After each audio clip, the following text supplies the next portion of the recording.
Tuesday evening, there is a full slate, or almost a full slate, of Championship and some League One and League Two matches. We have 8 games in the Championship, including Blackburn versus Bristol City, Middlesbrough versus Leicester, and Wrexham versus Portsmouth. While in the Scottish Premiership, Dundee United host Aberdeen. There are also the second legs of the Champions League knockout round playoff games. Atlético Madrid versus Club Brugge. Bayer Leverkusen host Olympiacos. It's Inter Milan v Bodo Glimt, and Newcastle are in action against Karabag. The Magpies holding a 6-1 lead from their first leg victory. Meanwhile, Benfica's Gianluca Prestiani has received a provisional one-match suspension after Real Madrid's Vinicius Jr. reported alleged racist abuse against him during last week's Champions League meeting. It means that the Argentine winger is set to miss the second leg on Wednesday. While Barcelona have signed a teenager from Norwich City, the Canaries Academy prospect AJ Tavares has agreed a deal to sign for the Catalan Giants. He's only 16.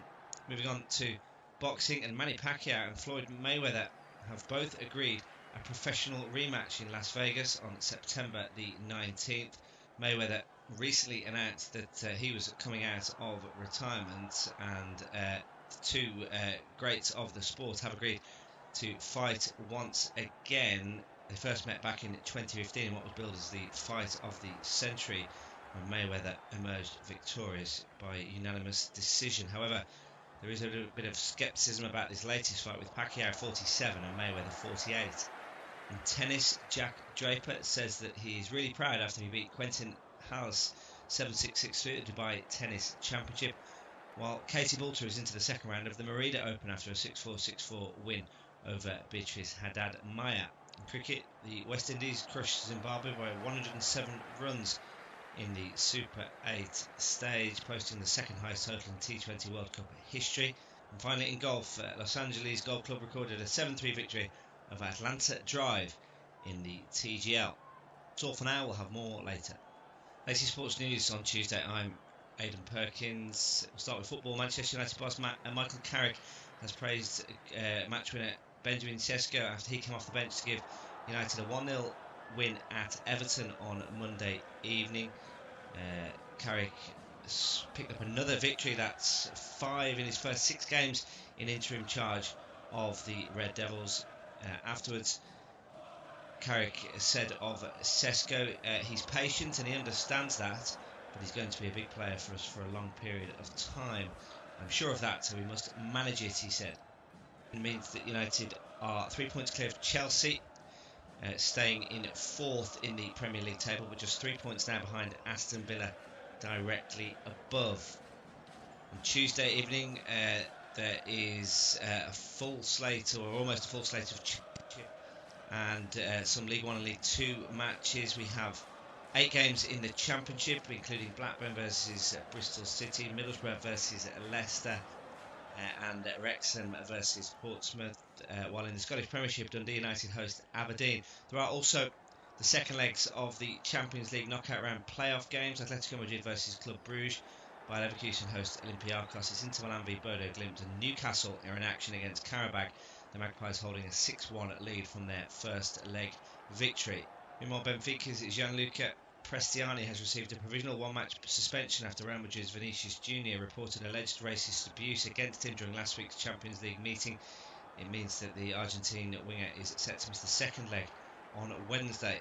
While Barcelona have signed a teenager from Norwich City, the Canaries Academy prospect AJ Tavares has agreed a deal to sign for the Catalan Giants. He's only 16. Moving on to boxing, and Manny Pacquiao and Floyd Mayweather have both agreed a professional rematch in Las Vegas on September the 19th.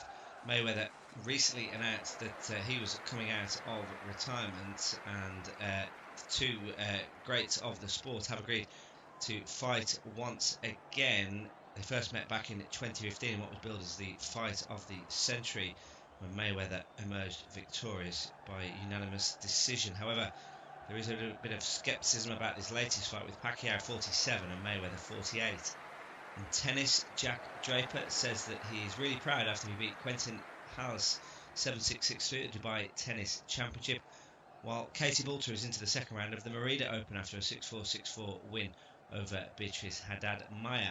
In cricket, the West Indies crushed Zimbabwe by 107 runs in the Super 8 stage, posting the second highest total in T20 World Cup history. And finally, in golf, Los Angeles Golf Club recorded a 7-3 victory over Atlanta Drive in the TGL. That's all for now. We'll have more later. Latest sports news on Tuesday. I'm Aidan Perkins. We'll start with football. Manchester United boss Michael Carrick has praised match winner Benjamin Sesko after he came off the bench to give United a 1-0 win at Everton on Monday evening. Carrick picked up another victory. That's 5 in his first 6 games in interim charge of the Red Devils. Afterwards, Carrick said of Sesko, he's patient and he understands that, but he's going to be a big player for us for a long period of time. I'm sure of that, so we must manage it, he said. It means that United are 3 points clear of Chelsea, staying in 4th in the Premier League table, but just 3 points now behind Aston Villa, directly above. On Tuesday evening, there is a full slate, or almost a full slate of Championship and some League One and League Two matches. We have 8 games in the Championship, including Blackburn versus Bristol City, Middlesbrough versus Leicester, and Wrexham versus Portsmouth, while in the Scottish Premiership, Dundee United host Aberdeen. There are also the second legs of the Champions League knockout round playoff games. Atlético Madrid versus Club Brugge, Bayer Leverkusen host Olympiacos, Inter Milan v Bodo Glimt, and Newcastle are in action against Qarabag, the Magpies holding a 6-1 lead from their first leg victory. Meanwhile, Benfica's Gianluca Prestiani has received a provisional 1-match suspension after Real Madrid's Vinicius Jr. reported alleged racist abuse against him during last week's Champions League meeting. It means that the Argentine winger is set to miss the second leg on Wednesday. While Barcelona have signed a teenager from Norwich City, the Canaries Academy prospect AJ Tavares has agreed a deal to sign for the Catalan Giants. He's only 16. Moving on to boxing, and Manny Pacquiao and Floyd Mayweather have both agreed a professional rematch in Las Vegas on September the 19th. Mayweather recently announced that he was coming out of retirement, and the two greats of the sport have agreed to fight once again. They first met back in 2015 in what was billed as the fight of the century, when Mayweather emerged victorious by unanimous decision. However, there is a little bit of scepticism about this latest fight, with Pacquiao 47 and Mayweather 48. In tennis, Jack Draper says that he is really proud after he beat Quentin Halys 7-6-6-3 at the Dubai Tennis Championship, while Katie Boulter is into the second round of the Merida Open after a 6-4, 6-4 win over Beatrice Haddad Maya.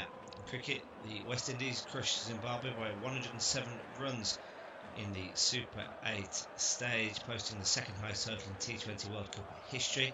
And finally, in golf, Los Angeles Golf Club recorded a 7-3 victory over Atlanta Drive in the TGL. That's all for now. We'll have more later.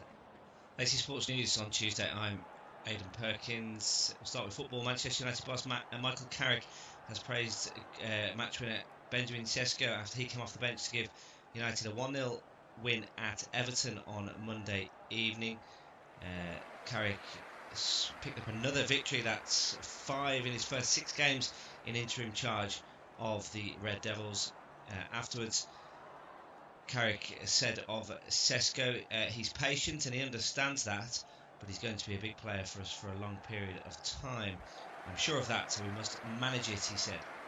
It means that United are 3 points clear of Chelsea, staying in 4th in the Premier League table, but just 3 points now behind Aston Villa, directly above. On Tuesday evening, there is a full slate, or almost a full slate of Championship and some League One and League Two matches. We have 8 games in the Championship, including Blackburn versus Bristol City, Middlesbrough versus Leicester, and Wrexham versus Portsmouth, while in the Scottish Premiership, Dundee United host Aberdeen. There are also the second legs of the Champions League knockout round playoff games. Atlético Madrid versus Club Brugge, Bayer Leverkusen host Olympiacos. It's Inter Milan v Bodo Glimt, and Newcastle are in action against Karabag. The Magpies holding a 6-1 lead from their first leg victory. Meanwhile, Benfica's Gianluca Prestiani has received a provisional one-match suspension after Real Madrid's Vinicius Jr. reported alleged racist abuse against him during last week's Champions League meeting. It means that the Argentine winger is set to miss the second leg on Wednesday. Well, Barcelona have signed a teenager from Norwich City. The Canaries Academy prospect AJ Tavares has agreed a deal to sign for the Catalan Giants. He's only 16. Moving on to boxing, and Manny Pacquiao and Floyd Mayweather have both agreed a professional rematch in Las Vegas on September the 19th. Mayweather recently announced that he was coming out of retirement, and two greats of the sport have agreed to fight once again. They first met back in 2015 in what was billed as the fight of the century, when Mayweather emerged victorious by unanimous decision. However, there is a little bit of scepticism about this latest fight, with Pacquiao 47 and Mayweather 48. In tennis, Jack Draper says that he is really proud after he beat Quentin Halys 7-6, 6-3 at the Dubai Tennis Championship, while Katie Boulter is into the second round of the Merida Open after a 6-4, 6-4 win over Beatrice Haddad-Maia. In cricket, the West Indies crushed Zimbabwe by 107 runs in the Super 8 stage, posting the second highest total in T20 World Cup history. And finally, in golf, Los Angeles Golf Club recorded a 7-3 victory over Atlanta Drive in the TGL. That's all for now. We'll have more later. Latest sports news on Tuesday. I'm Aidan Perkins. We'll start with football. Manchester United boss Michael Carrick has praised match winner Benjamin Sesko after he came off the bench to give United a 1-0 win at Everton on Monday evening. Carrick picked up another victory. That's 5 in his first 6 games in interim charge of the Red Devils. Afterwards, Carrick said of Sesko, he's patient and he understands that, but he's going to be a big player for us for a long period of time. I'm sure of that, so we must manage it, he said. It means that United are 3 points clear of Chelsea, staying in 4th in the Premier League table, but just 3 points now behind Aston Villa, directly above. On Tuesday evening, there is a full slate, or almost a full slate of Championship and some League 1 and League 2 matches. We have 8 games in the Championship, including Blackburn versus Bristol City, Middlesbrough versus Leicester, and Wrexham versus Portsmouth, while in the Scottish Premiership, Dundee United host Aberdeen. There are also the second legs of the Champions League knockout round playoff games. Atlético Madrid versus Club Brugge, Bayer Leverkusen host Olympiacos. It's Inter Milan v Bodo Glimt, and Newcastle are in action against Karabag. The Magpies holding a 6-1 lead from their first leg victory. Meanwhile, Benfica's Gianluca Prestiani has received a provisional one-match suspension after Real Madrid's Vinicius Jr. reported alleged racist abuse against him during last week's Champions League meeting. It means that the Argentine winger is set to miss the second leg on Wednesday. While Barcelona have signed a teenager from Norwich City, the Canaries Academy prospect AJ Tavares has agreed a deal to sign for the Catalan Giants. He's only 16. Moving on to boxing, and Manny Pacquiao and Floyd Mayweather have both agreed a professional rematch in Las Vegas on September the 19th. Mayweather recently announced that he was coming out of retirement, and two greats of the sport have agreed to fight once again. They first met back in 2015 in what was billed as the fight of the century, when Mayweather emerged victorious by unanimous decision. However, there is a little bit of scepticism about this latest fight, with Pacquiao 47 and Mayweather 48. In tennis, Jack Draper says that he is really proud after he beat Quentin Halys 7-6, 6-3 at the Dubai Tennis Championship, while Katie Boulter is into the second round of the Merida Open after a 6-4, 6-4 win over Beatrice Haddad-Maia. In cricket, the West Indies crushed Zimbabwe by 107 runs in the Super 8 stage, posting the second highest total in T20 World Cup history. And finally, in golf, Los Angeles Golf Club recorded a 7-3 victory over Atlanta Drive in the TGL. That's all for now. We'll have more later. TNT Sports News. Match winner Benjamin Sesko after he came off the bench to give United a 1-0 win at Everton on Monday evening. Carrick picked up another victory. That's 5 in his first 6 games in interim charge of the Red Devils. Afterwards, Carrick said of Sesko, he's patient and he understands that, but he's going to be a big player for us for a long period of time. I'm sure of that, so we must manage it, he said. It means that United are 3 points clear of Chelsea, staying in 4th in the Premier League table, but just 3 points now behind Aston Villa, directly above. On Tuesday evening, there is a full slate, or almost a full slate of and some League One and League Two matches. We have 8 games in the Championship, including Blackburn versus Bristol City, Middlesbrough versus Leicester, and Wrexham versus Portsmouth. While in the Scottish Premiership, Dundee United host Aberdeen. There are also the second legs of the Champions League knockout round playoff games. Atlético Madrid versus Club Brugge. Bayer Leverkusen host Olympiacos. Inter Milan v Bodo Glimt, and Newcastle are in action against Karabakh. The Magpies holding a 6-1 lead from their first leg victory. Meanwhile, Benfica's Gianluca Prestiani has received a provisional 1-match suspension after Real Madrid's Vinicius Jr. reported alleged racist abuse against him during last week's Champions League meeting. It means that the Argentine winger is set to miss the second leg on Wednesday. While Barcelona have signed a teenager from Norwich City, the Canaries Academy prospect AJ Tavares has agreed a deal to sign for the Catalan Giants. He's only 16. Moving on to boxing, and Manny Pacquiao and Floyd Mayweather have both agreed a professional rematch in Las Vegas on September the 19th. Mayweather recently announced that he was coming out of retirement, and two greats of the sport have agreed to fight once again. They first met back in 2015 in what was billed as the fight of the century, when Mayweather emerged victorious by unanimous decision. However, there is a little bit of scepticism about this latest fight, with Pacquiao 47 and Mayweather 48. In tennis, Jack Draper says that he is really proud after he beat Quentin Halys 7-6, 6-3 at the Dubai Tennis Championship, while Katie Boulter is into the second round of the Merida Open after a 6-4, 6-4 win over Beatrice Haddad Maya. In cricket, the West Indies crushed Zimbabwe by 107 runs in the Super 8 stage, posting the second highest total in T20 World Cup history. And finally, in golf, Los Angeles Golf Club recorded a 7-3 victory over Atlanta Drive in the TGL. That's all for now. We'll have more later. Latest sports news on Tuesday. I'm Aidan Perkins. We'll start with football. Manchester United boss Michael Carrick has praised match winner Benjamin Sesko after he came off the bench to give United a 1-0 win at Everton on Monday evening. Carrick picked up another victory. That's 5 in his first 6 games in interim charge of the Red Devils. Afterwards, Carrick said of Sesko, he's patient and he understands that, but he's going to be a big player for us for a long period of time. I'm sure of that, so we must manage it, he said. It means that United are 3 points clear of Chelsea, staying in 4th in the Premier League table, but just 3 points now behind Aston Villa, directly above.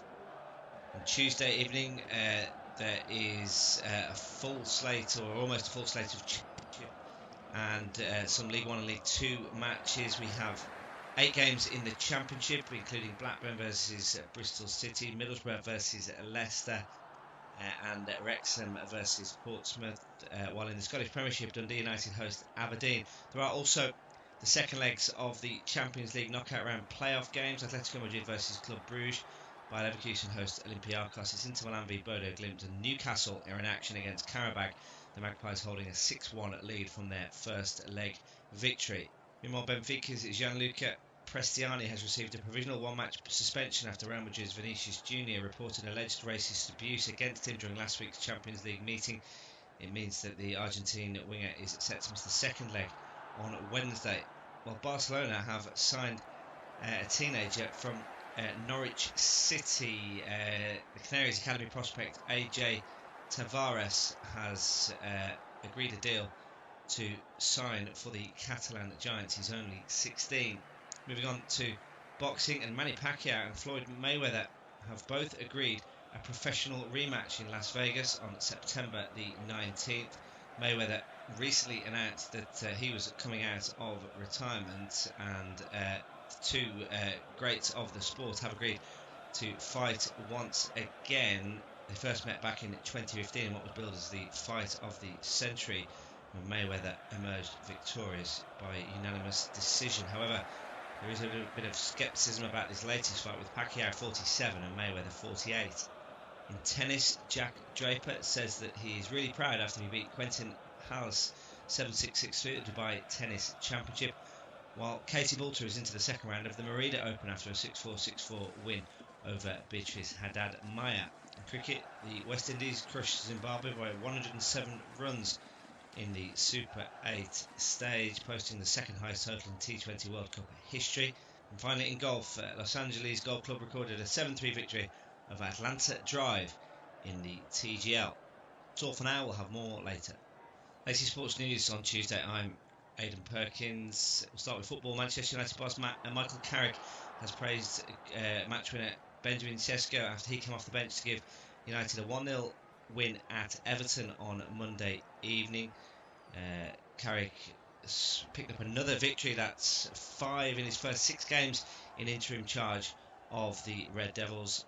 Afterwards, Carrick said of Sesko, he's patient and he understands that, but he's going to be a big player for us for a long period of time. I'm sure of that, so we must manage it, he said. It means that United are 3 points clear of Chelsea, staying in 4th in the Premier League table, but just 3 points now behind Aston Villa, directly above. On Tuesday evening, there is a full slate, or almost a full slate of Championship and some League 1 and League 2 matches. We have 8 games in the Championship, including Blackburn versus Bristol City, Middlesbrough versus Leicester, and Wrexham versus Portsmouth, while in the Scottish Premiership, Dundee United host Aberdeen. There are also the second legs of the Champions League knockout round playoff games. Atlético Madrid versus Club Brugge, while Leverkusen host Olympiacos. It's Inter Milan v Bodo Glimt, and Newcastle are in action against Qarabag, the Magpies holding a 6-1 lead from their first leg victory. Meanwhile, Benfica's Gianluca Prestiani has received a provisional 1-match suspension after Real Madrid's Vinicius Jr. reported alleged racist abuse against him during last week's Champions League meeting. It means that the Argentine winger is set to miss the second leg on Wednesday. While Barcelona have signed a teenager from Norwich City, the Canaries Academy prospect AJ Tavares has agreed a deal to sign for the Catalan Giants. He's only 16. Moving on to boxing, and Manny Pacquiao and Floyd Mayweather have both agreed a professional rematch in Las Vegas on September the 19th. Mayweather recently announced that he was coming out of retirement, and the two greats of the sport have agreed to fight once again. They first met back in 2015 in what was billed as the fight of the century, when Mayweather emerged victorious by unanimous decision. However, there is a little bit of scepticism about this latest fight, with Pacquiao 47 and Mayweather 48. In tennis, Jack Draper says that he is really proud after he beat Quentin Halys 7-6, 6-3 at the Dubai Tennis Championship, while Katie Boulter is into the second round of the Merida Open after a 6-4, 6-4 win over Beatrice Haddad-Maia. In cricket, the West Indies crushed Zimbabwe by 107 runs in the Super 8 stage, posting the second highest total in T20 World Cup history. And finally, in golf, Los Angeles Golf Club recorded a 7-3 victory over Atlanta Drive in the TGL. That's all for now. We'll have more later. Latest sports news on Tuesday. I'm Aidan Perkins. We'll start with football. Manchester United boss Michael Carrick has praised match winner Benjamin Sesko after he came off the bench to give United a 1-0 win at Everton on Monday evening. Carrick picked up another victory. That's 5 in his first 6 games in interim charge of the Red Devils. Afterwards, Carrick said of Sesko, he's patient and he understands that, but he's going to be a big player for us for a long period of time. I'm sure of that, so we must manage it, he said. means that United are 3 points clear of Chelsea, staying in 4th in the Premier League table, but just 3 points now behind Aston Villa, directly above. On Tuesday evening, there is a full slate, or almost a full slate of Championship and some League One and League Two matches. We have 8 games in the Championship, including Blackburn versus Bristol City, Middlesbrough versus Leicester, and Wrexham versus Portsmouth, while in the Scottish Premiership, Dundee United host Aberdeen. There are also the second legs of the Champions League knockout round playoff games. Atlético Madrid versus Club Brugge, Bayer Leverkusen host Olympiacos. It's Inter Milan v Bodo Glimt, and Newcastle are in action against Karabag. The Magpies holding a 6-1 lead from their first leg victory. Meanwhile, Benfica's Gianluca Prestiani has received a provisional 1-match suspension after Real Madrid's Vinicius Jr. reported alleged racist abuse against him during last week's Champions League meeting. It means that the Argentine winger is set to miss the second leg on Wednesday. While Barcelona have signed a teenager from Norwich City, the Canaries Academy prospect AJ Tavares has agreed a deal to sign for the Catalan Giants. He's only 16. Moving on to boxing, and Manny Pacquiao and Floyd Mayweather have both agreed a professional rematch in Las Vegas on September the 19th. Mayweather recently announced that he was coming out of retirement, and two greats of the sport have agreed to fight once again. They first met back in 2015 in what was billed as the fight of the century, when Mayweather emerged victorious by unanimous decision. However, there is a little bit of scepticism about this latest fight, with Pacquiao 47 and Mayweather 48. In tennis, Jack Draper says that he is really proud after he beat Quentin Halys 7-6, 6-3 at the Dubai Tennis Championship, while Katie Boulter is into the second round of the Merida Open after a 6-4, 6-4 win. Like they've had a missed opportunity there. Here come the away side. Yeah, the away side on their first attack really of the game. It's well intercepted in the end by Pubel, the man who was so almost joined Wolves in the summer, had a medical booked, and then Atletico swooped in. I think it's fair to say that they'll be glad that that happened in the end because of how the season's gone with Wolves. I would say that even he could have had a great season going into it, but I'm not sure he would have made Wolves do much better than what they have done. As Stankovic goes down, wins a free kick early doors. Well, the goal scorers in the game for Club Brugge last time out were Onyedika, Tresoldi, and then Zolis with a last-minute leveller in that one. Whereas for Atletico Madrid in that game, they had Alvarez, Lookman, and an own goal from Ordóñez on the score sheet. And fingers crossed, we can see anywhere near the amount of goals that we saw last week. 2.5 minutes on the clock. Nothing really to shout about so far. No, not yet. Brugge had a lot of the ball in the opening sort of minute and a half. Atletico Madrid had just won it back there, but then giving it away. And you mentioned a few of those players. Of course, no Lookman this evening in the starting 11, which is a little bit of a surprise. Got his first Champions League goal in the reverse fixture. Onyedika for Club Brugge, missing, of course, today due to suspension. You might look at the sort of the score line, the goal scorers, and say Atletico Madrid had a penalty, and that was which Alvarez converted after Say's handball. And then, as you say, Lookman scored, and then the third goal was an own goal. So maybe on paper, you look and you think maybe a draw is a fair result given they had a penalty and an own goal. It was fairly well contested. This one started a little bit slower though, as you mentioned. Yeah, slow start to this one. Maybe more expected with it, of course, being in Madrid. Atletico Madrid will want to have the complete dominance and control of this one. That looks like a foul throw from Max Llorente. Nothing given by the referee, and play continues as Oblak goes to the left-hand side for Ruggieri. Atletico Madrid, of course, sat 4th in La Liga, which they'd want to be higher than that. I'll break off for the moment. There's a striker goal from Tresoldi. It's blocked away and out for a first corner of the game. Well, that wasn't convincing in possession from Atletico Madrid at all, and Tresoldi fancied it from distance. Well blocked by Pubel and out for a corner. Yeah, and fancy it he should. He's been on brilliant form this season. 13 goals, no competitions for the German. 21 years of age, got his side a corner. And they are dangerous, particularly those two centre-halves coming up from the back. See this corner kick ready to be taken. It's Zolis, the man over it. Let's see what he can conjure up for his side. Set pieces could be vital today for Club Brugge. He goes short to the corner of the box for Forbes, he whips it in, decent delivery. It's cleared away by Marcus Llorente. It's going to be headed back into the area. Michele flicks it on as well, but it's straight to the hands of Jan Oblak, and they can finally breathe in this one. Club Brugge, third in the Pro League at the moment, which even for their standards is not great, but they're only 3 points off top, a really close Belgian Pro League this season, coming into this stage of the season as well. As we now see Alvarez get his first real touch on the ball in open play, ball in behind looking towards Soloff, didn't fancy himself in that race with Michele. It just comes across, chests it down, makes easy work of coming away with it.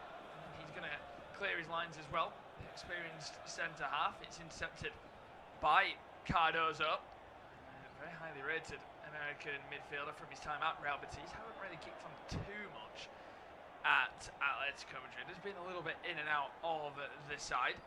Good opportunity for him today. And he's alongside the ever experienced Koke.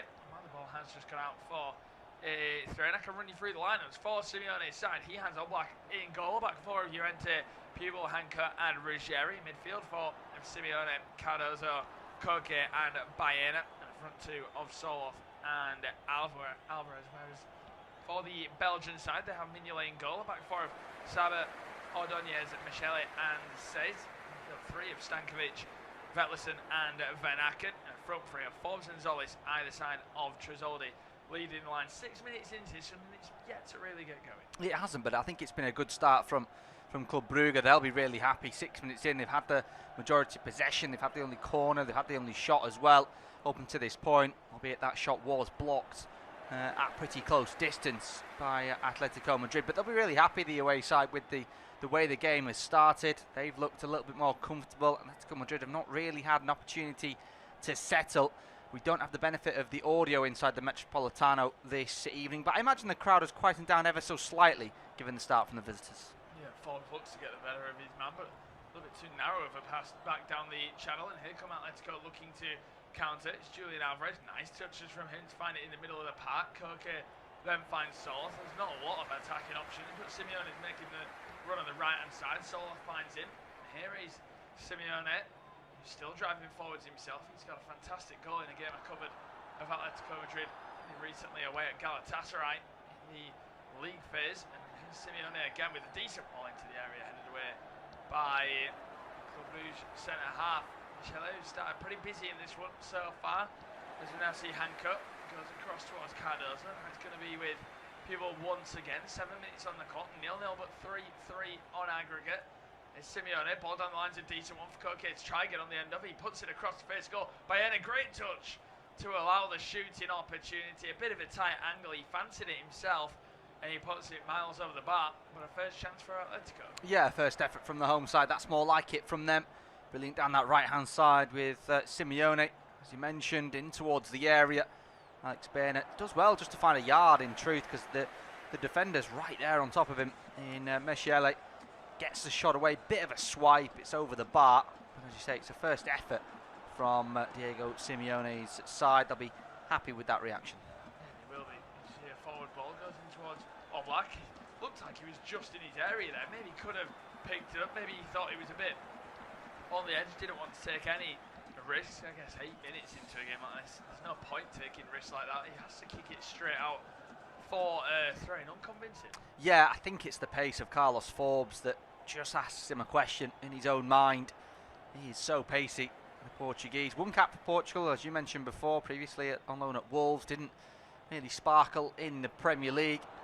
Previously at Manchester City's academy as well, and Ajax as well, as you mentioned.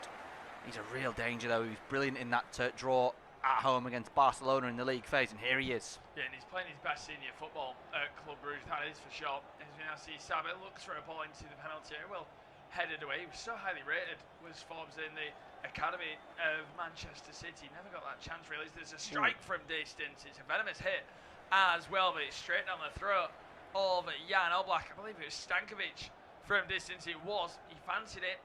A little bit of an angle towards the right. Not much of a run up, but he caught it sweet. It was just very central. Yeah, and plenty of bodies in front of him as he goes to hit that. It's really difficult. I'm surprised he's even got it through those bodies and on target and into the goalkeeper, because there's about 3 or 4 defenders and a couple of his own players as well. Opens his body up, gets that shot away. Maybe just hoping for a little bit of a flick, a little bit of a nick off someone. which it very well could have taken, but really well watched by Jan Oblak, who he had a little bit of a moment there, didn't he, when Forbes came over the top, but makes up for that with this save. Yes, now see the ball go towards the right-hand side for Marcos Llorente.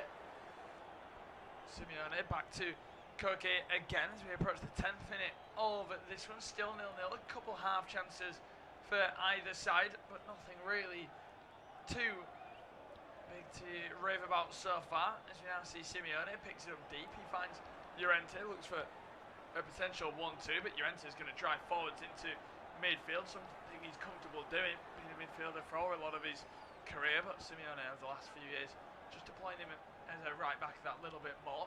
As we now see a ball to the left hand side. Here's the former Atalanta man Ruggeri. He whips it in, decent delivery, but nobody attacking the back post. It's been headed back forwards by Puel. It's cleared, but only as far as Cardozo, who steps in. He picks a poor pass, intercepted by Vetlesen, and here comes Forbes on the attack. Really good challenge though from Ruggeri. Picks the pass. He's been fouled off the ball also, but nothing given. I think he stayed down. Ordonez tracking back. Good defending from him. He's up against Alvarez. Clears his lines down the line. As Forbes gets a touch and it goes out of play, but some sharp defending there from Ruggeri. I think he got clipped after the challenge. He seems okay to continue. Yeah, he's done really well because he's flown forward to support the attack, and once the move partially breaks down, he's immediately back into his position at left back to bring Forbes' run to an end. And as I mentioned, he's got a load of pace, so if he gets in behind you, you might be in danger, but he doesn't allow Forbes to get in behind, puts a really strong challenge in, and yeah, he is fouled after, but the referee, who's Clement Turpin this evening, he's allowed play to continue, which is exactly what you want as a neutral. You want the game to keep flowing. 12 minutes in, here come Atletico. Yeah, going down the right-hand side, it's Soloth just trying to get involved in the build-up play.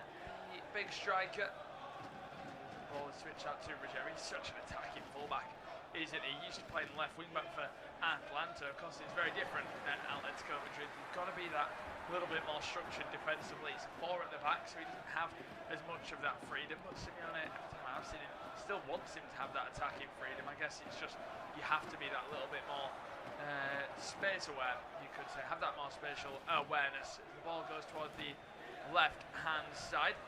Atletico Madrid just trying to recycle and attack. And see, Atletico Madrid still on the front foot. Said it's been a bit of a quiet start to this one so far. Atletico Madrid not really creating too many chances. Johnny Cardozo in possession out to the left-hand side for Hanko. 13 minutes on the clock. In this one, still 0-0, still 3-3 on aggregate. As there's a forward ball towards the right-hand side and a strike from Simeone that doesn't find the target. 13 minutes into this one. A second attempt from Atletico Madrid. Club Brugge really struggling just to settle in so far. Now they're back on the attack again. It's Soloth, ball to the right once more. They were claiming for a penalty from that Simeone strike. It was the one from Mignolet. He's just diving in the goalkeeper. I'm not too sure there's a lot in it. No, I don't think he actually makes contact at all. Mignolet comes out. He thinks he's getting there, but I don't think he makes contact with his man. They keep showing it on the monitors here. We're having a look after look after look, but yeah, the more I look at it, the more convinced I am that it's not a penalty. This is the best angle, this one, isn't it? As it comes across, yeah, no contact. There's a touch on the leg there, but he's already going down. Is Simeone? It's a great ball across from Koke towards a really dangerous area for a man who has been amongst the goals this season. Giuliano Simeone, 6 goals, 7 assists. He's feigning like he's broken his knee, Kieran. I don't think it's that bad, but he's play acting a little bit. I think Mignolet's of course dived across because he thinks he's just going to gather it with his hands, doesn't he, sliding across, but he just leaves that trailing leg that just catches the knee of Simeone. He's of course the Argentine just trying to win this penalty, isn't he? I don't think there is a penalty, simply for the fact as well that it's so heavy from him, the actual touch, that there's no way he could have retrieved his own touch. Is there 14 minutes into this one? No penalty. Yeah, he can get back up now. I think Simeone get back up and do some defending as Brugge have the goal kick. You mentioned Ruggeri there and the defensive responsibility that he has in that back 4 as opposed to the 5 that he was so used to playing with Atalanta. And that's of course pivotal to Atletico Madrid's success And they kept 13 clean sheets in their previous 17 European home knockouts. So it's going to be tough this evening for the away side. Yeah, it will be. And it's 55% of the ball for Atletico Madrid so far. As you now see, Hanko goes across towards Ruggeri. That's a ball into the middle. That's a really poor one. And it's Velson who puts it across the face of goal. That's overhit from him. Not seen a lot of the number 10 so far. It's not a great ball. And Tresoldi's not the tallest either. You don't back him in the air, do you? Against the likes of Hanko or the centre half, Pupil, who once again, you can maybe get at him. He's a natural right back.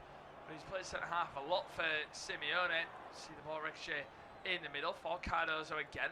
Now here come Atletico on the attack. Ball towards Julian Alvarez. Way overhit at the moment. And just struggling to find some attacking rhythm at the moment, the Spanish side. Yeah, that was really poor. I think he should have fed it out towards this near side, but to the left back instead of over the top, because even if Alvarez does get on the end of that, he's isolated in the final third all on his own. He'd have to do something wonderful to create an opportunity from that sort of position on the pitch. Brugge had the majority of possession early on. Atletico Madrid have just seen a little bit more of it now, but 15 minutes gone, quarter of an hour gone. Neither side have been really able to create much. They haven't. As you now see, Forbes on the attack, good challenge in from Ruggeri. That's going to be Cardozo. And the attack ball towards the right-hand side. He picks a nice pass for Simeone as well. He's going to have a drive, it says, on that far side. And just takes a few calm touches. Ball back over the top from Koke to try and find Simeone, who gets there. It's a risky challenge in from Michele, but it's a right challenge again. And the Belgian centre-half, he's just staring down the Argentine, who's looked bright so far. Giuliano Simeone. When I first seen him a couple of years back, I thought it doesn't seem like there's an amazing football in it. It seems to have improved a lot when I've seen him this season, but once again, that was just strong but fair defending. Yeah, he's got the passion that his father has, hasn't he? But he's looking more like a Olympic diver than a footballer at the minute. 2 times he's gone flying down that right-hand side, minimal contact, if any contact, and he's flopped onto the ground, asking for a penalty. It's really poor from him, but outside of that, as you say, he has started quite well. It's a shame, really. But yeah, he's straight back to his feet. Brugge trying to go over the top there. That's been their main outlet, hasn't it, really? Carlos Forbes on the right-hand side. They've struggled to get Tresoldi on the ball. Solis as well has not really been too interested or intervening too much. You mentioned the 2 central midfielders for Club Brugge this evening. Leeson and Van Aken, and neither of those have really been in possession either. Here comes Forbes though. Forbes on the attack down the right hand side, picks a nice ball in towards Vetlesen. Now it's going to be on the right hand side for Sauer once more, and here's Forbes driving it. Ruggeri. It's been a good battle between those so far. Forbes does really well, puts a great ball in towards the back post, headed away by Llorente. Good defending from Says, wins it back, and on the left hand side, ball across the face goal, finds Van Aken, who lays it off for Vetlesen, who goes for goal. What a block that is. Brave defending from Hanko, who didn't shy away from it. He just let the ball cannon off his face, and Vetlesen with a strike looked like it was travelling towards that far top corner. It's a lovely layoff from Van Aken as well. Good composure, and it's probably the best moment of the half, and it's for the visitors. Yeah, absolutely. It's lovely, intricate play. It's just fed back, and you're just waiting for the net to bulge, aren't you? You think all he has to do is beat Oblak, but hits the head of Hansko, and it's headed away. But Brugge are in a real moment now. They've got their tails up. Yeah, they certainly do. You now see the ball towards Says. It's great work from Forbes to start it all, wasn't it? On the right-hand side, Tom highlighted him as one of the danger men for Club Brugge early doors. He just had the confidence to go at his man. He hung up a lovely ball as well. Now see Atletico Madrid, ball up to Soloff. He looks to use his aerial presence to his advantage, but he's headed down is a poor one. We now see a couple of players battling it out on the far side. Llorente, who comes away with it. It's a decent play from him, and that's a good challenge from Tresoldi. Tracking back. You're going to see that chance once again. It was Crystal Solis who picked it up. Nice touches from him to find Van Aken, laid it off. I mean, that would have been going in. Yeah, brilliant from Van Aken. I didn't really appreciate the first time around, but he just takes one touch in a position. It's probably about 10 yards from goal, and you think most players would shoot there. But the Brugge captain has the right frame of mind just to take a touch and lay it back off to a player in an even better position. And as you say, it's probably going in. It's certainly going to be on target, if not for the defender's intervention. Yeah, and here's Forbes on the attack down the right-hand side. Great touch from him to get around Ruggeri, driving into the penalty area. He looks for a cutback. It's a decent pick out, but a poor first touch from Vetlison. I think the sliding challenge of Cardozo just in front of him maybe took his eye off the ball, which meant it just bounced up a little bit quick at him. Took a poor first touch in the end, but Forbes he's getting better as the minutes are going on. If you're being overly critical, you're saying that the cross from the right boot of Forbes there maybe isn't quite good enough. He sort of shot it at his man as opposed to picking him out. He just wants to put it into an area to try and give someone a chance, but the poor touch, I think, is a result of that pass just being a little bit too powerful. Brilliant run from him, though. Skips round the defender. Brugge, as we mentioned, will need to defend really well this evening. He'll have to be as good going back as he is going forward. Forbes again involved. Yeah, they're wanting to get him involved as much as possible. That's quite clear for Club Brugge at the moment. Good defending in the middle of the park. There's a free kick given in the end for a challenge on Bayena. That seemed a little bit soft to me, that one, but we see Stankovic, I think, maybe making the same point to the referee that I was just saying. As we now see Hancock goes all the way across to the left-hand side. It's a decent ball over the top towards Soloff. He looks offside. The flag stays down for now into the penalty area. Looks to do a little bit more, and now the flag has gone up, and it did even look on live viewing that he'd gone early. Going to see it back once again. Had he gone that little bit early? It's close, but it definitely seems like his left boot is offside. He's not known for his pace, is Soloff, so he's trying to give himself that advantage. Yeah, known for his finishing, his ability to get on the end of passes inside the area. He's had a few passes to get on the end of, really. 20 minutes in, he's rarely been involved. 12 goals in all competitions this season. But, yeah, not really been able to find him just yet, the Atletico Madrid midfielders. Brugge, again, after a decent start, first probably 10 minutes they had more possession. Atletico Madrid came back into it a little bit, and it's the visitors again now who are on top.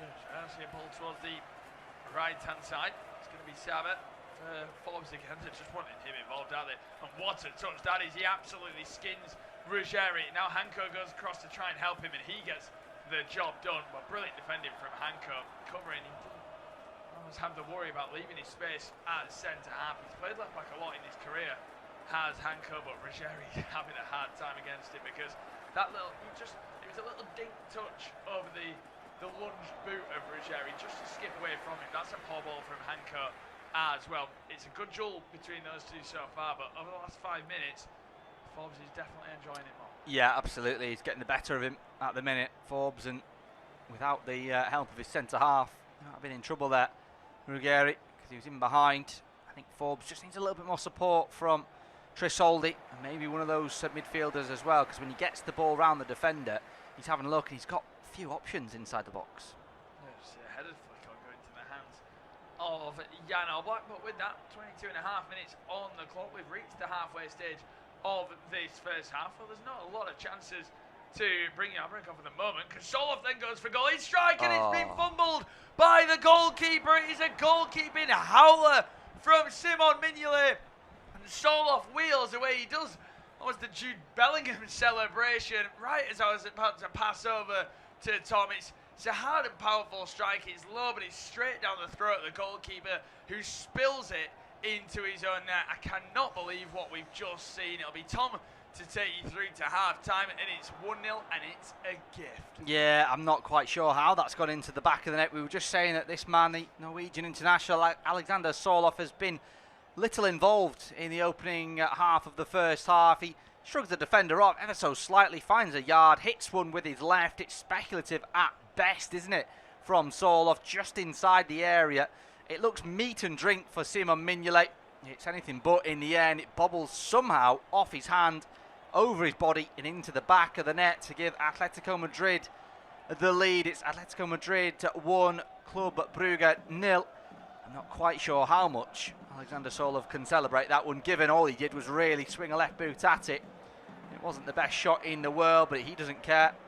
And most of the fans inside the Metropolitano this evening won't care either, much like they were on a couple of occasions in the first leg. It's Atletico Madrid that have taken the lead. Yeah, it is. Simon Mignolet, we just saw a closer-up replay of his facial expression. He looked to the ground. You ain't going to find a bobble on this pitch, aren't you? I mean, it's a beautiful pitch at the Metropolitano. He's just taken his eye off it. That's the only real explanation. Goes down as an Oblak assist as well. I wonder how many he's got in his career, the Atletico Madrid goalkeeper. And I guess if we're going to find a way to praise so, his strength in actually bringing that ball down, keeping it into his stride, turning his man and getting a shot off. That's brilliant forward play, it really is. Yeah, if you're being maybe overly critical once again, you can maybe say that there could be more to block the shot in the first place. Here come Madrid again, though. That's brilliant. Down the left-hand side from Simeone, he's burst away from his man inside the box, looking for a teammate in white and red, finds Alvarez, it's a touch away from goal, shot comes in from the edge of the area, that's blocked and loops into the sky, falls to Ruggeri on the left-hand side, supported now by teammates left and right. They've just had to drop it back, though, for Cardozo, and they've started again on halfway with Pubel. Out towards the right for Koke, he's just dropped into a right-back slot. Now here's David Hanchko, Slovakian international, forward to the goal scorer Solov, round the corner first time to Ruggeri. This is brilliant football from the Spanish side. Ruggeri tries to touch it infield, a miscommunication with Julian Alvarez. The ball's won back by the visitors. How can they react to going behind? Well, they did brilliantly to do so little less than a week ago in the reverse fixture. Did the ball up here towards halfway. Atletico Madrid have regained it. You just get the sense that the hosts smell blood here. They do, they really do. To Atletico Madrid, it's almost like scoring the goal, and the gift of a goal has just really got them going, and they want to go for more, and this is unbelievable football. Yeah, down the left-hand side, Baena tries to square it. Solov loses his footing inside the box, almost falls over as the ball nearly reaches him. This is better from Brugge to bring it away. Van Aken, the captain, has won a free kick from Julian Alvarez. You just felt that maybe they should have put a foot on the ball there to relax things down, but they played it quickly instead. Says on the left-hand side, feeds it in towards Zolis and then goes away on the underlapping run. Van Aken, though, back centrally towards halfway. There's finally a shout there from Vetleesen just to say, let's just settle down. And that's exactly what they do. 26.5 minutes gone. Atletico Madrid 1, Club Brugge 0. Madrid have opened the scoring now in 6 of their previous 7 UEFA Champions League games. Here's Forbes down the right-hand side to the underlapping run of Sabe. He tries to swing a ball in. It's blocked away by Pubel. And out for another Club Brugge corner on the right-hand side. We're just going to see a replay of the Solov goal once again. And the defender does 95% of things right there, doesn't it? It's just the shot that comes away. You would expect that the defender would be thinking, oh, our goalkeeper's got that, no problem. Yeah, he just needed to maybe lunge across his man, but even then, I'm not going to be that critical. Usually, you don't mind a player shooting from that tight angle. It means you've done something okay. Zolis whips in the corner. It's well headed away by the man who does have the goal to his name. But Club Brugge, they can't let this just turn into a bit of a riot first half, can they? They need to just gain a little bit of control. They've learned from the first leg. If they just show a bit of patience, they do have an avenue to find goals. We already know that from this opening 27 minutes as well. They've had a couple decent chances or got into the final third on a couple of different occasions as there's ball in behind just a bit over the hit into the hands of Oblak. Yeah, Oblak off his line quickly to come and collect that one. 28 minutes into the game. Atletico Madrid 1, Club Brugge 0. The hosts in possession and in the lead yet again. 4-3 on aggregate to them. Here's Koke, about midway through his own territory. As Kieran briefly mentioned before, Atletico Madrid 4th in La Liga at the minute. Giving the ball away here, though. That's a good touch in from Tresoldi. Now Brugge come forward down the right-hand side with Forbes. He's supported by Vetleesen. Dinks one way, then the other. Shrugs off the challenge. Show the retreating Cardozo. Reworks it back out towards the right-hand side for Forbes. That's a good run from Sabi. Can he get a ball into the area? Dink towards the back post. I think Tresoldi thought about an overhead kick. Leaves it instead to Says on the left-hand side. He's helped out by Stankovic. Goes left, then right on the corner of the box on the left-hand side. Stankovic centrally now. 1-2, looking with Van Aken. This is good football. It's bobbing around inside the box. Tresoldi tries to make it stick. It's won back, though, by Lorente.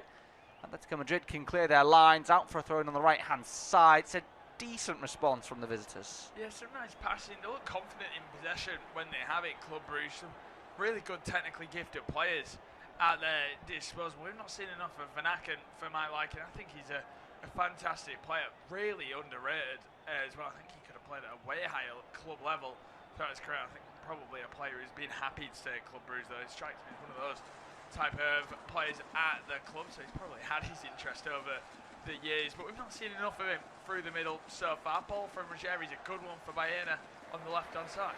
Yeah, Baena almost in behind there on the byline, supported now by the run of Ruggeri. Baena lost it initially and wins it back, flicks it over the head of Forbes towards halfway for Cardozo. They've kept the ball really well there. Diego Simeone's side, fourth in the Liga, trailing Real Madrid in second by 12 points, trailing Barcelona in first by 13. You can almost wave goodbye to any hopes of a La Liga title, but they are still in this competition, the UEFA Champions League. Ball down the right hand side from Llorente. It's a good one towards Simeone. He gets there in front of Says, tries to square it towards the edge, back for Llorente. He's got time into the area. Sorloth's up, headed away, drops on the edge for Cardozo, touches it down on his chest, brings the supporting fullback into play now in Ruggeri. He's going to have a look and swing one in towards a penalty spot. It's headed towards goal by a free man in Julian Alvarez, but he can't get it right. It's off target and out for a goal kick. Yeah, should do better, Julian Alvarez, but I guess his excuse will be, I'm not really known for scoring headers. It's a wicked ball in from Ruggeri. It's a free header as well from Julian Alvarez. The marking's really poor, but it's quite a powerful cross, isn't it? So he just has to try and glance it. He puts way too much neck movement on it, hooks it pretty wide in the end, but it's a half chance. It's not one that you expect a player to score. You expect them to test the goalkeeper from a situation like that. Club Brugge, another mistake in possession now to gift it back to Atletico. Yeah, buying it to Cardozo, forward now to Alvarez, who's just switched onto this left-hand side. Forbes is harrying him and harassing him, pushing and pulling. Atletico Madrid able to keep possession. 31 minutes on the clock. Atletico Madrid 1, Club Brugge 0. Here is Koke. Goes back towards halfway for the centre-half in Mark Pubel. And the Spaniard across to the Slovakian Hansko, out towards the left-hand side for the Italian Ruggeri. Dinks down the line into a good area for Alvarez once more. He's been tracked by Leeson. Madrid able to keep possession. They ended a 3-match winless run in La Liga with that 4-2 victory against Espanyol. Came from 1-0 down as well in that one, a double from Sorloth. Goals as well from Simeone and Luckman. Forward into a central position. That's a poor pass though from Cardozo, giving the ball away. Club Brugge though can't make it work, can't take advantage. And Atletico Madrid have won the ball back. They took a little while to settle, but they do seem very comfortable now, Atletico Madrid. Yeah, they do. It's like we said a couple of moments ago, that goal's just made them play better, hasn't it, for the home side, which Simeone I'll be delighted with at the moment. But he knows it, this is two-leg football and it's only 4-3 on aggregate. They're desperate for that second and potential third goal, just so they can relax that little bit more. We know Simeone won't relax until the end of the season. We know what he's like. He just wants them to do the best they can do. Poor ball from forwards. Trizoldi slightly on his toes a little bit there though as well. And once again, let's go on the attack. Baena on the move. Yeah, Baena, plenty of Brugge players around him. Now has some support in Sorloth. He goes backwards to Llorente in a central position. Switches it over to Alvarez on the left-hand side. He's trying to poke it through the middle of two defenders.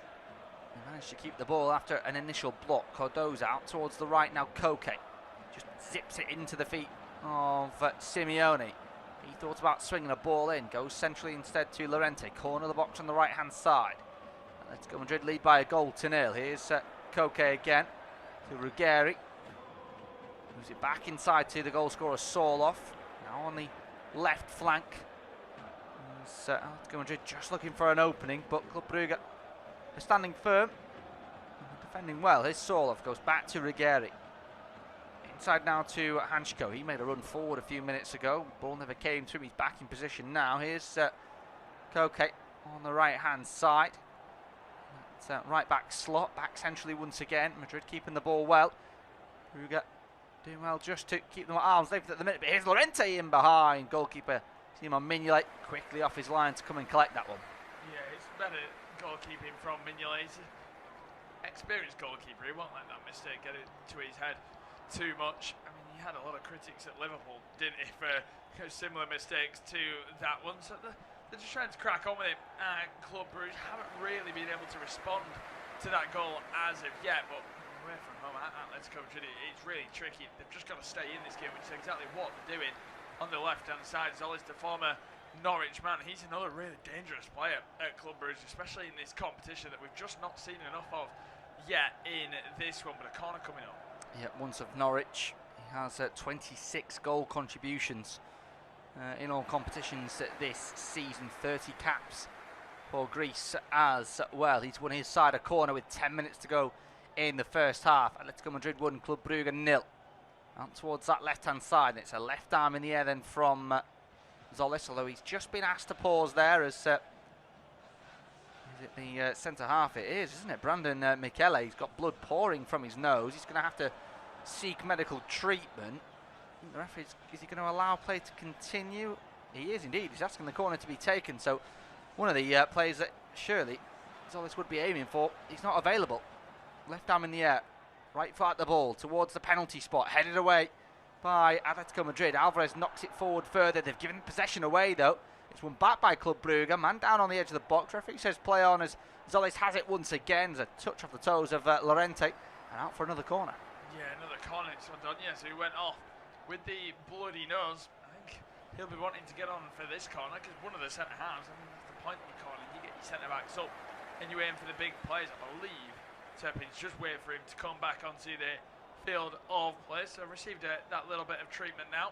And he'll be ready to attack this corner as he just makes his way in towards the back post. Yeah, Ordonez, not Michele, as Kieran mentioned. Second ball preparing to come in from that left-hand side once again. Swung in towards the front post. This time flicked on that front post and into the back of the net. And it's that man, Joel Ordonez, onto the pitch after failing to be involved from the previous corner. He gets the vital touch inside the box. It's a vital touch because it's one that means Brugge are yet again level in this tie. Atletico Madrid 1, Club Brugge 1. Just weirdly felt like he was going to have a chance then, didn't it? It was such a weird feeling that I wish I'd said it before it happened, but there it is. And he's made up for his own goal last game as well. It's a flick on at the front post by Michele, and there's Ordonez. It's poor marking from Cardozo, who just starts ball watching, and the flick on Ordonez is just on the shoulder, and there he is. He can't miss that. A couple yards out, open neck. Oblak is glued to the front post. It's a really good flick on Diego Simeone. Was raging, wasn't he, on the sidelines? I mean, Atletico Madrid, they always build their foundations on just being so physical at times, don't they? And to be undone by a set piece like that, it's his first goal in the Champions League this season in the right net, that is. And he'll be delighted. He's still got blood pouring all down his face. He won't care. Adrenaline will get him through it. 37 minutes in, it's 4-4 in aggregate. 1-1 on the night. What a tie overall this has been. Yeah, Ordonez is the blood's still pouring. I don't think the referee's actually noticed. Of course, if any of that goes on the top, that's a further delay. It means that he has to change the shirt. Of course, as well, they have to stem the flow of that blood as well. But for now, play continues. Madrid have given the ball away immediately from the kick-off out towards the right-hand side for Saab. A heavy touch from him, but still keeps possession. It's brilliant from the full-back. He's beaten a couple more as well in Athletic colours. Shifted out towards that left-hand side, and now it's the visitors' turn to have their tails in the air. Here goes Zolis down that left-hand side, trying to get past Lorente. Dinks the ball into the area. Header at the back post. Oh, what a save that is. Jan Oblak, seemingly a Brugge goal, but from absolutely nowhere. A big paw from the Slovenian, keeps the ball out the back of the net. What a quick-fire double that would have been. Unbelievable save from Jan Oblak. It feels like he claws it from behind him, doesn't he? He heads it into the ground. It's beating him, and he just almost...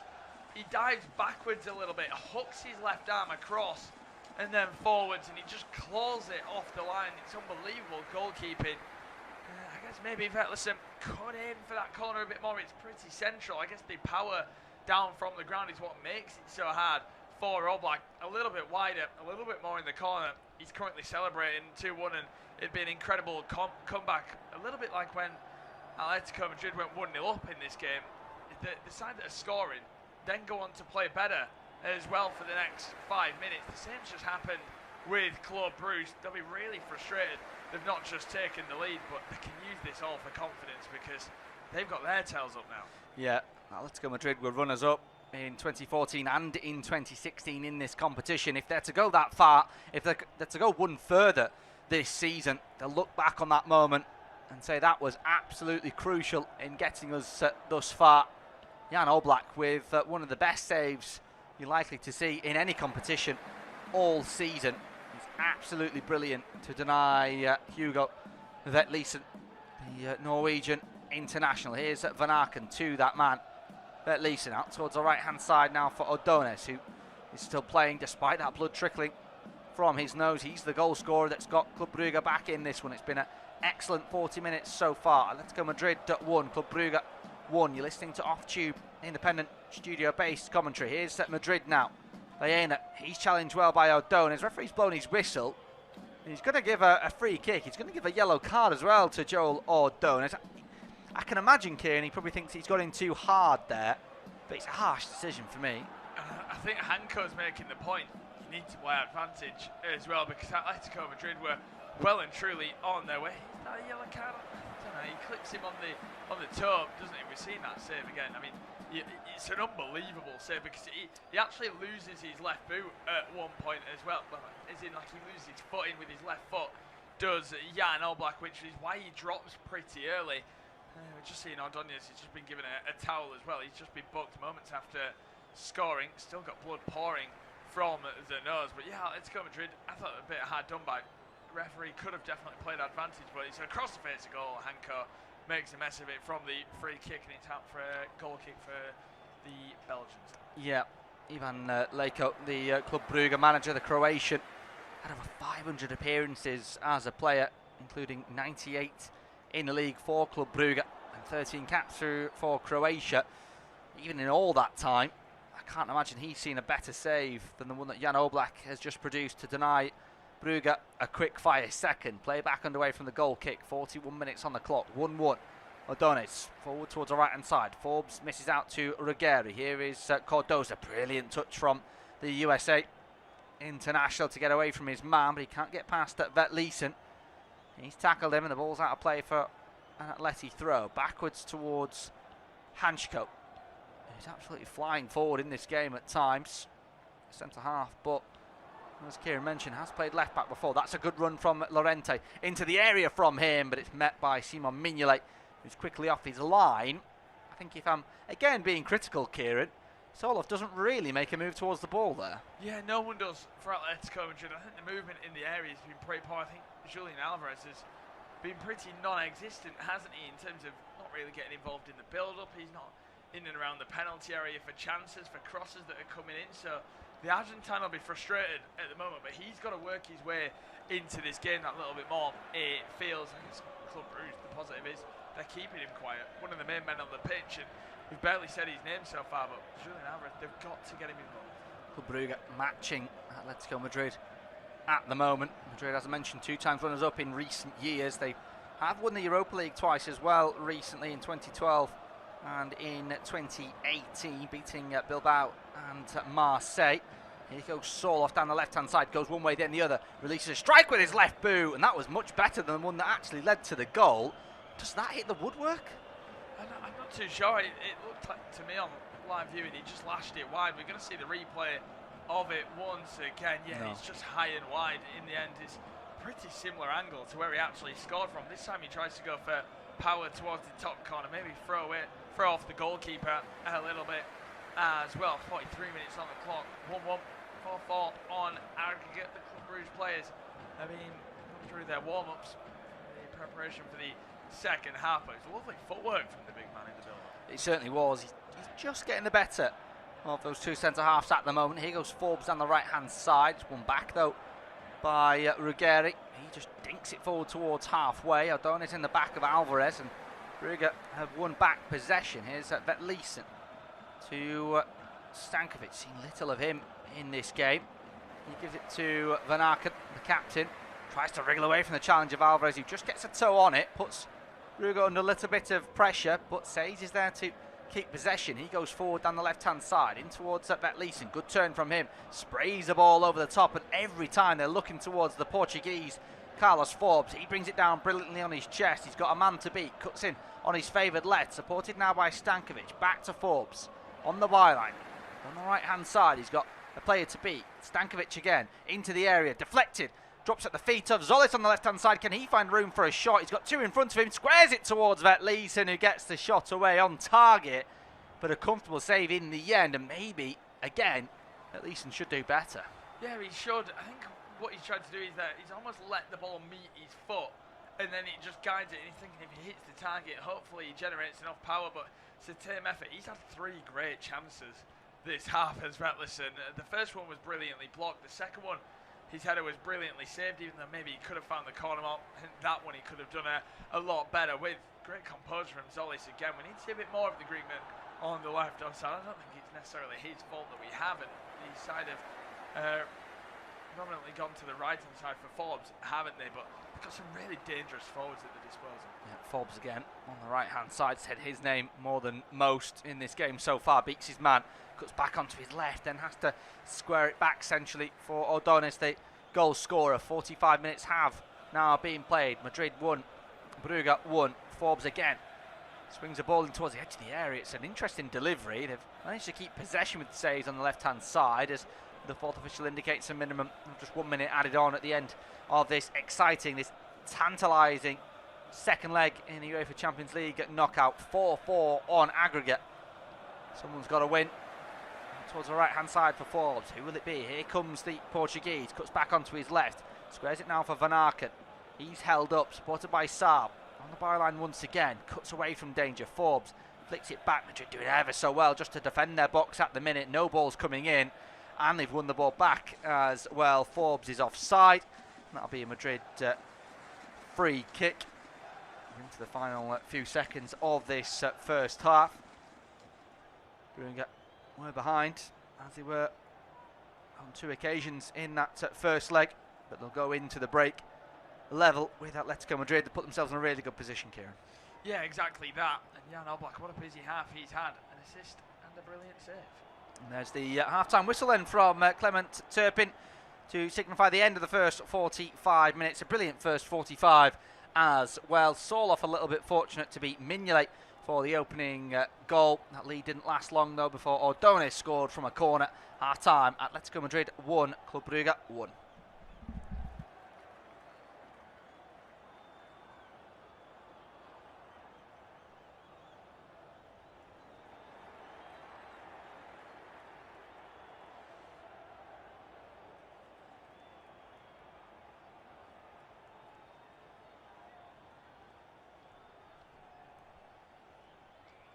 Half-time at the Metropolitano Stadium. It's Atletico Madrid 1, Club Brugge 1, and 4-4 on aggregate. Well, it's the home side that took the lead. It's an absolute howler from the Bruges goalkeeper, Simon Mignolet. It was a ball in behind from Jan Oblak that found Soloff, and his venomous strike straight at the goalkeeper though, and he parried it into his own net. Ordonez then in the 37th minute levelled things up. A bullet header from a corner. From that moment onwards, very even going into the break, 1-1. Time at the Metropolitano Stadium. It's Atletico Madrid 1, Club Brugge 1, and 4-4 on aggregate. Well, it's the home side that took the lead. It's an absolute howler from the Bruges goalkeeper, Simon Mignolet. Ball in behind from Jan Oblak that found Soloff, and his venomous strike straight at the goalkeeper though, and he parried it into his own net. Ordonez then in the 37th minute levelled things up. A bullet header from a corner. From that moment onwards, very even going into the break, 1-1. Half-time at the Metropolitano Stadium. It's Atletico Madrid 1, Club Brugge 1, and 4-4 on aggregate. Well, it's the home side that took the lead. It's an absolute howler from the Bruges goalkeeper, Simon Mignolet. There's a ball in behind from Jan Oblak that found Soloff, and his venomous strike straight at the goalkeeper though, and he parried it into his own net. Ordonez then in the 37th minute levelled things up. A bullet header from a corner. From that moment onwards, very even going into the break, 1-1. Half-time at the Metropolitano Stadium. It's Atletico Madrid 1, Club Brugge 1, and 4-4 on aggregate. Well, it's the home side that took the lead. It's an absolute howler from the Bruges goalkeeper, Simon Mignolet. Ball in behind from Jan Oblak that found Soloff, and his venomous strike straight at the goalkeeper though, and he parried it into his own net. Ordonez then in the 37th minute levelled things up. A bullet header from a corner. From that moment onwards, very even going into the break, 1-1. Half-time at the Metropolitano Stadium. It's Atletico Madrid 1, Club Brugge 1, and 4-4 on aggregate. Well, it's the home side that took the lead. It's an absolute howler from the Bruges goalkeeper, Simon Mignolet. There's a ball in behind from Jan Oblak that found Soloff, and his venomous strike straight at the goalkeeper though, and he parried it into his own net. Ordonez then in the 37th minute levelled things up. A bullet header from a corner. From that moment onwards, very even going into the break, 1-1.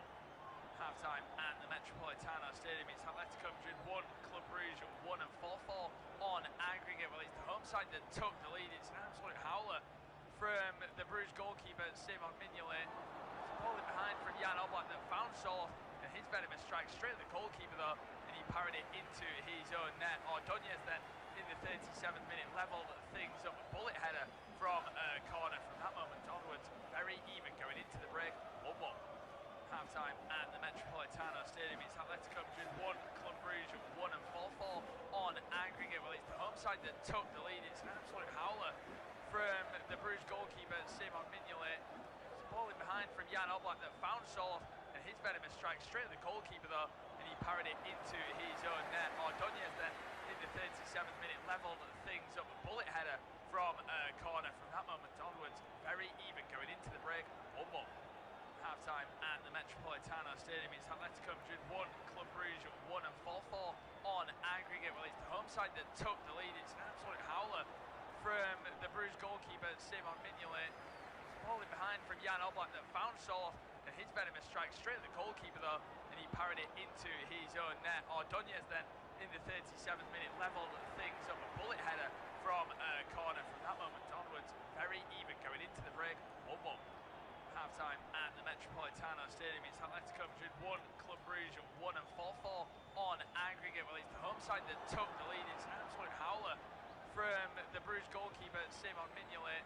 It's a ball in behind from Jan Oblak that found Soth, and his venomous strike straight at the goalkeeper though, and he parried it into his own net. Ordonez then in the 37th minute levelled things up, a bullet header from a corner. From that moment onwards, very even going into the break. 1-1. Half-time at the Metropolitano Stadium. It's Atletico Madrid 1, Club Brugge 1, and 4-4 on aggregate. Well, it's the home side that took the lead. It's an absolute howler from the Brugge goalkeeper, Simon Mignolet. It's a ball in behind from Jan Oblak that found Soth, and his venomous strike straight at the goalkeeper though, and he parried it into his own net. Ordonez then in the 37th minute levelled things up, a bullet header from a corner. From that moment onwards, very even going into the break. 1-1. Half-time at the Metropolitano Stadium. It's Atletico Madrid 1, Club Brugge 1, and 4-4 on aggregate. Well, it's the home side that took the lead. It's an absolute howler from the Brugge goalkeeper, Simon Mignolet. It's a ball in behind from Jan Oblak that found Soth, and his venomous strike straight at the goalkeeper though, and he parried it into his own net. Ordonez then in the 37th minute levelled things up, a bullet header from a corner. From that moment onwards, very even going into the break. 1-1. Half-time at the Metropolitano Stadium. It's Atletico Madrid 1, Club Brugge 1, and 4-4 on aggregate. Well, it's the home side that took the lead. It's an absolute howler from the Brugge goalkeeper, Simon Mignolet. It's a ball in behind from Jan Oblak that found Soth, and his venomous strike straight at the goalkeeper though, and he parried it into his own net. Ordonez then in the 37th minute levelled things up, a bullet header from a corner. From that moment onwards, very even going into the break. 1-1. Half-time at the Metropolitano Stadium. It's Atletico Madrid 1, Club Brugge 1, and 4-4 on aggregate. Well, it's the home side that took the lead. It's an absolute howler from the Brugge goalkeeper, Simon Mignolet. It's a ball in behind from Jan Oblak that found Soth, and his venomous strike straight at the goalkeeper though, and he parried it into his own net. Ordonez then in the 37th minute levelled things up, a bullet header from a corner. From that moment onwards, very even going into the break. 1-1.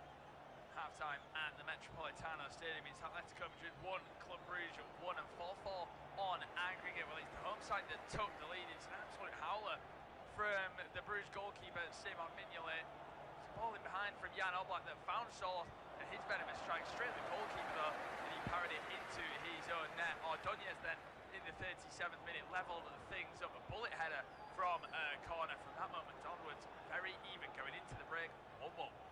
Half-time at the Metropolitano Stadium. It's Atletico Madrid 1, Club Brugge 1, and 4-4 on aggregate. Well, it's the home side that took the lead. It's an absolute howler from the Brugge goalkeeper, Simon Mignolet. It's a ball in behind from Jan Oblak that found Soth, and his venomous strike straight at the goalkeeper though, and he parried it into his own net. Ordonez then in the 37th minute levelled things up, a bullet header from a corner. From that moment onwards, very even going into the break. 1-1. Half-time at the Metropolitano Stadium. It's Atletico Madrid 1, Club Brugge 1, and 4-4 on aggregate. Well, it's the home side that took the lead. It's an absolute howler from the Brugge goalkeeper, Simon Mignolet. It's a ball in behind from Jan Oblak that found Soth, and his venomous strike straight at the goalkeeper though, and and he parried it into his own net. Ordonez then in the 37th minute levelled things up. A bullet header from a corner. From that moment onwards, very even going into the break. 1-1. Half-time at the Metropolitano Stadium. It's Atletico Madrid 1, Club Brugge 1, and 4-4 on aggregate. Well, it's the home side that took the lead. It's an absolute howler from the Brugge goalkeeper, Simon Mignolet. Ball in behind from Jan Oblak that found Soth, and his venomous strike straight at the goalkeeper though, and he parried it into his own net. Ordonez then in the 37th minute levelled things up. A bullet header from a corner. From that moment onwards, very even going into the break. 1-1. Half-time at the Metropolitano Stadium. It's Atletico Madrid 1, Club Brugge 1, and 4-4 on aggregate. Well, it's the home side that took the lead. It's an absolute howler from the Brugge goalkeeper, Simon Mignolet. Ball in behind from Jan Oblak that found Soth, and his venomous strike straight at the goalkeeper though, and he parried it into his own net. Ordonez then in the 37th minute levelled things up. A bullet header from a corner. From that moment onwards, very even going into the break. 1-1. Half-time at the Metropolitano Stadium. It's Atletico Madrid 1, Club Brugge 1, and 4-4 on aggregate. Well, it's the home side that took the lead. It's an absolute howler from the Brugge goalkeeper, Simon Mignolet. Ball in behind from Jan Oblak that found Soth, and his venomous strike straight at the goalkeeper though, and he parried it into his own net. Ordonez then in the 37th minute levelled things up. A bullet header from a corner. From that moment onwards, very even going into the break. 1-1. Half-time at the Metropolitano Stadium. It's Atletico Madrid 1, Club Brugge 1, and 4-4 on aggregate. Well, it's the home side that took the lead. It's an absolute howler from the Brugge goalkeeper, Simon Mignolet. Ball in behind from Jan Oblak that found Soth, and his venomous strike straight at the goalkeeper though, and he parried it into his own net. Ordonez then in the 37th minute levelled things up. A bullet header from a corner. From that moment onwards, very even going into the break. 1-1. Half-time at the Metropolitano Stadium. It's Atletico Madrid 1, Club Brugge 1, and 4-4 on aggregate. Well, it's the home side that took the lead. It's an absolute howler from the Brugge goalkeeper, Simon Mignolet. Ball in behind from Jan Oblak that found Soth, and his venomous strike straight at the goalkeeper though, and he parried it into his own net. Ordonez then in the 37th minute levelled things up. A bullet header from a corner. From that moment onwards, very even going into the break. 1-1. Half-time at the Metropolitano Stadium. It's Atletico Madrid 1, Club Brugge 1, and 4-4 on aggregate. Well, it's the home side that took the lead. It's an absolute howler from the Brugge goalkeeper, Simon Mignolet. Ball in behind from Jan Oblak that found Soth, and his venomous strike straight at the goalkeeper though, and he parried it into his own net. Ordonez then in the 37th minute levelled things up. A bullet header from a corner. From that moment onwards, very even going into the break. 1-1. Half-time at the Metropolitano Stadium. It's Atletico Madrid 1, Club Brugge 1, and 4-4 on aggregate. Well, it's the home side that took the lead. It's an absolute howler from the Brugge goalkeeper, Simon Mignolet. Ball in behind from Jan Oblak that found Soth, and his venomous strike straight at the goalkeeper though, and he parried it into his own net. Ordonez then in the 37th minute levelled things up. A bullet header from a corner. From that moment onwards, very even going into the break. 1-1. Half-time at the Metropolitano Stadium. It's Atletico Madrid 1, Club Brugge 1, and 4-4 on aggregate. Well, it's the home side that took the lead. It's an absolute howler from the Brugge goalkeeper, Simon Mignolet. Ball in behind from Jan Oblak that found Soth, and his venomous strike straight at the goalkeeper though, and he parried it into his own net. Ordonez then in the 37th minute levelled things up. A bullet header from a corner. From that moment onwards, very even going into the break. 1-1. Half-time at the Metropolitano Stadium. It's Atletico Madrid 1, Club Brugge 1, and 4-4 on aggregate. Well, it's the home side that took the lead. It's an absolute howler from the Brugge goalkeeper, Simon Mignolet. Ball in behind from Jan Oblak that found Soth, and his venomous strike straight at the goalkeeper though, and he parried it into his own net. Ordonez then in the 37th minute levelled things up. A bullet header from a corner. From that moment onwards, very even going into the break. 1-1. Half-time at the Metropolitano Stadium. It's Atletico Madrid 1, Club Brugge 1, and 4-4 on aggregate. Well, it's the home side that took the lead. It's an absolute howler from the Brugge goalkeeper, Simon Mignolet. Ball in behind from Jan Oblak that found Soth, and his venomous strike straight at the goalkeeper though, and he parried it into his own net. Ordonez then in the 37th minute levelled things up. A bullet header from a corner. From that moment onwards, very even going into the break. 1-1. Half-time at the Metropolitano Stadium. It's Atlético Madrid 1, Club Brugge 1, and 4-4 on aggregate. Well, it's the home side that took the lead. It's an absolute howler from the Brugge goalkeeper, Simon Mignolet. There's a ball in behind from Jan Oblak that found Soloff, and his venomous strike straight at the goalkeeper though, and he parried it into his own net. Ordonez then in the 37th minute levelled things up, a bullet header from a corner. From that moment onwards, very even going into the break. 1-1. Half-time at the Metropolitano Stadium. It's Atlético Madrid 1, Club Brugge 1, and 4-4 on aggregate. Well, it's the home side that took the lead. It's an absolute howler from the Brugge goalkeeper, Simon Mignolet. There's a ball in behind from Jan Oblak that found Soloff, and his venomous strike straight at the goalkeeper though, and he parried it into his own net. Ordonez then in the 37th minute levelled things up, a bullet header from a corner. From that moment onwards, very even going into the break. 1-1. Half-time at the Metropolitano Stadium. It's Atlético Madrid 1, Club Brugge 1, and 4-4 on aggregate. Well, it's the home side that took the lead. It's an absolute howler from the Brugge goalkeeper, Simon Mignolet. There's a ball in behind from Jan Oblak that found Soloff, and his venomous strike straight at the goalkeeper though, and he parried it into his own net. Ordonez then in the 37th minute levelled things up, a bullet header from a corner. From that moment onwards, very even going into the break. 1-1. Half-time at the Metropolitano Stadium. It's Atlético Madrid 1, Club Brugge 1, and 4-4 on aggregate. Well, it's the home side that took the lead. It's an absolute howler from the Brugge goalkeeper, Simon Mignolet. There's a ball in behind from Jan Oblak that found Soloff, and his venomous strike straight at the goalkeeper though, and he parried it into his own net. Ordonez then in the 37th minute levelled things up, a bullet header from a corner. From that moment onwards, very even going into the break. 1-1. Half-time at the Metropolitano Stadium. It's Atlético Madrid 1, Club Brugge 1, and 4-4 on aggregate. Well, it's the home side that took the lead. It's an absolute howler from the Brugge goalkeeper, Simon Mignolet. Ball in behind from Jan Oblak that found Soloff, and his venomous strike straight at the goalkeeper though, and he parried it into his own net. Ordonez then in the 37th. And we will leave that just there because we are back underway at the Metropolitano Stadium. It's Atlético Madrid 1, Club Brugge 1, and it is 4-4 on aggregate. What a fantastic tie it's been between these two sides over the course of a full 90 minutes over in Belgium, and now 45 minutes in Spain. Goals to really separate the two sides for the time being. It was Atlético Madrid who took the lead in the first half. It was a decent strike from Soloff. He got good power on it from a tight angle, but it was a howler from Simon Mignolet, that is for sure. The goalkeeper straight at him and parried it into the back of his own net. It was a real mistake from the ever-experienced Belgian shot stopper, but then Brugge did well to find a way back into it. I'll bring that in a moment as the ball towards Soloff well dealt with. It was Ordonez who was receiving treatment from the corner before. They went and won another corner. He came straight back on for it, and he went and scored a bit of a tap-in header. It's a lovely flick on from his centre-back partner, Michel, but it was a bit of defending from Atletico, who started this half the better of the two. Ball into the area, finds Soloff at the back post. Michel is there to clear his lines. It goes out for a corner, and it's still myself, Kieran Graham, alongside Tom Wilson to bring you coverage of this one. Fingers crossed the goals and the action continue between these two sides, but a corner kick to start the half.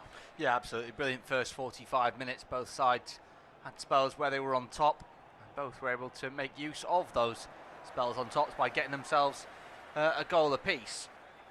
Let's come and do with the corner. As you now see, Koke's pretty poor short corner routine. They've ended up passing it all the way back to the halfway line, but here's Simeone down the left-hand side. He's going to have a drive at his man, still going into the penalty area. Opens it up, whips in a decent ball towards Soloff, well headed away. It's been chested down by Cardozo, and he hits it from distance. What a strike that is from the midfielder. He didn't have the greatest of first halves, but it finds him on the edge of the box. He chests it down, and the American rifles it into the far bottom corner. It is an unbelievable finish, and Atletico Madrid retake the lead. It's 5-4 in aggregate, 2-1 on the evening. Yeah, it's a first Champions League goal for the American, and what a goal it is as well. It's even made his manager speechless. That's how good it is. It's an excellent finish on the half volley.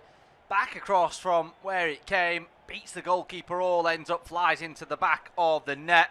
As I was just saying, both sides had spells on top in the first half. Well, Madrid started the quicker here, most definitely. They just need to hang on to their lead again, which they failed to do, of course, on 3 occasions now across the 2 legs. It's a brilliant effort there from Cardoza, just getting a replay.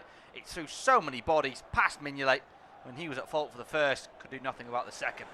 Yeah, he couldn't. And they'll be so frustrated, will Club Brugge, because they've just let Atlético Madrid just start the better of the 2 sides in this half. In the opening 3 minutes, and Leko, the head coach of Club Brugge, will be really frustrated. We've seen he's been very animated on the touchline already. I think you want to pull his hair out a little bit, but you can take nothing away from the strike. I mean, it is unbelievable technique. The first touch with his chest just allows it to just bounce in front of him and run onto it. He's not underneath him, he's not over it that little bit. It's fantastic from the American. Yeah, and you were just saying, of course, they had that free kick.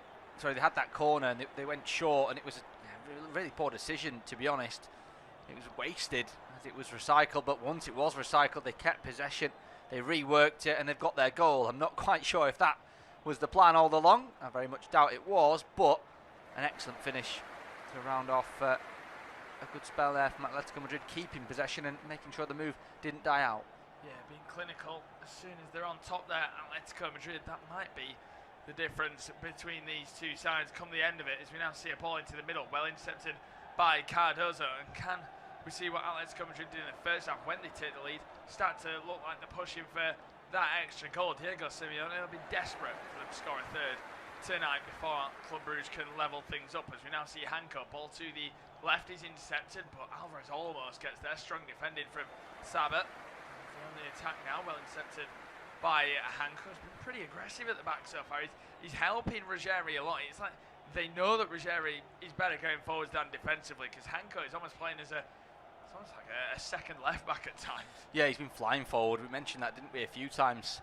You look up when you see someone striding down that left-hand side, and you think you're going to see the number 3 on the back of the shirt, and when the camera sort of moves into position, you see it's number 17. You're almost surprised. Well, we shouldn't really be surprised anymore, because he certainly has been helping going forward. Brugge just having a spell of possession. Now, they are decent away from home. They are decent in knockout phases as well. Won 8 of the previous 10 2-legged European ties that they've had. They've won the away leg in 6 of their previous 9 as well. But this is a big ask to come from behind yet again against Atletico Madrid. And to win it as well would be absolutely huge. 50 minutes gone, 2-1 to Madrid.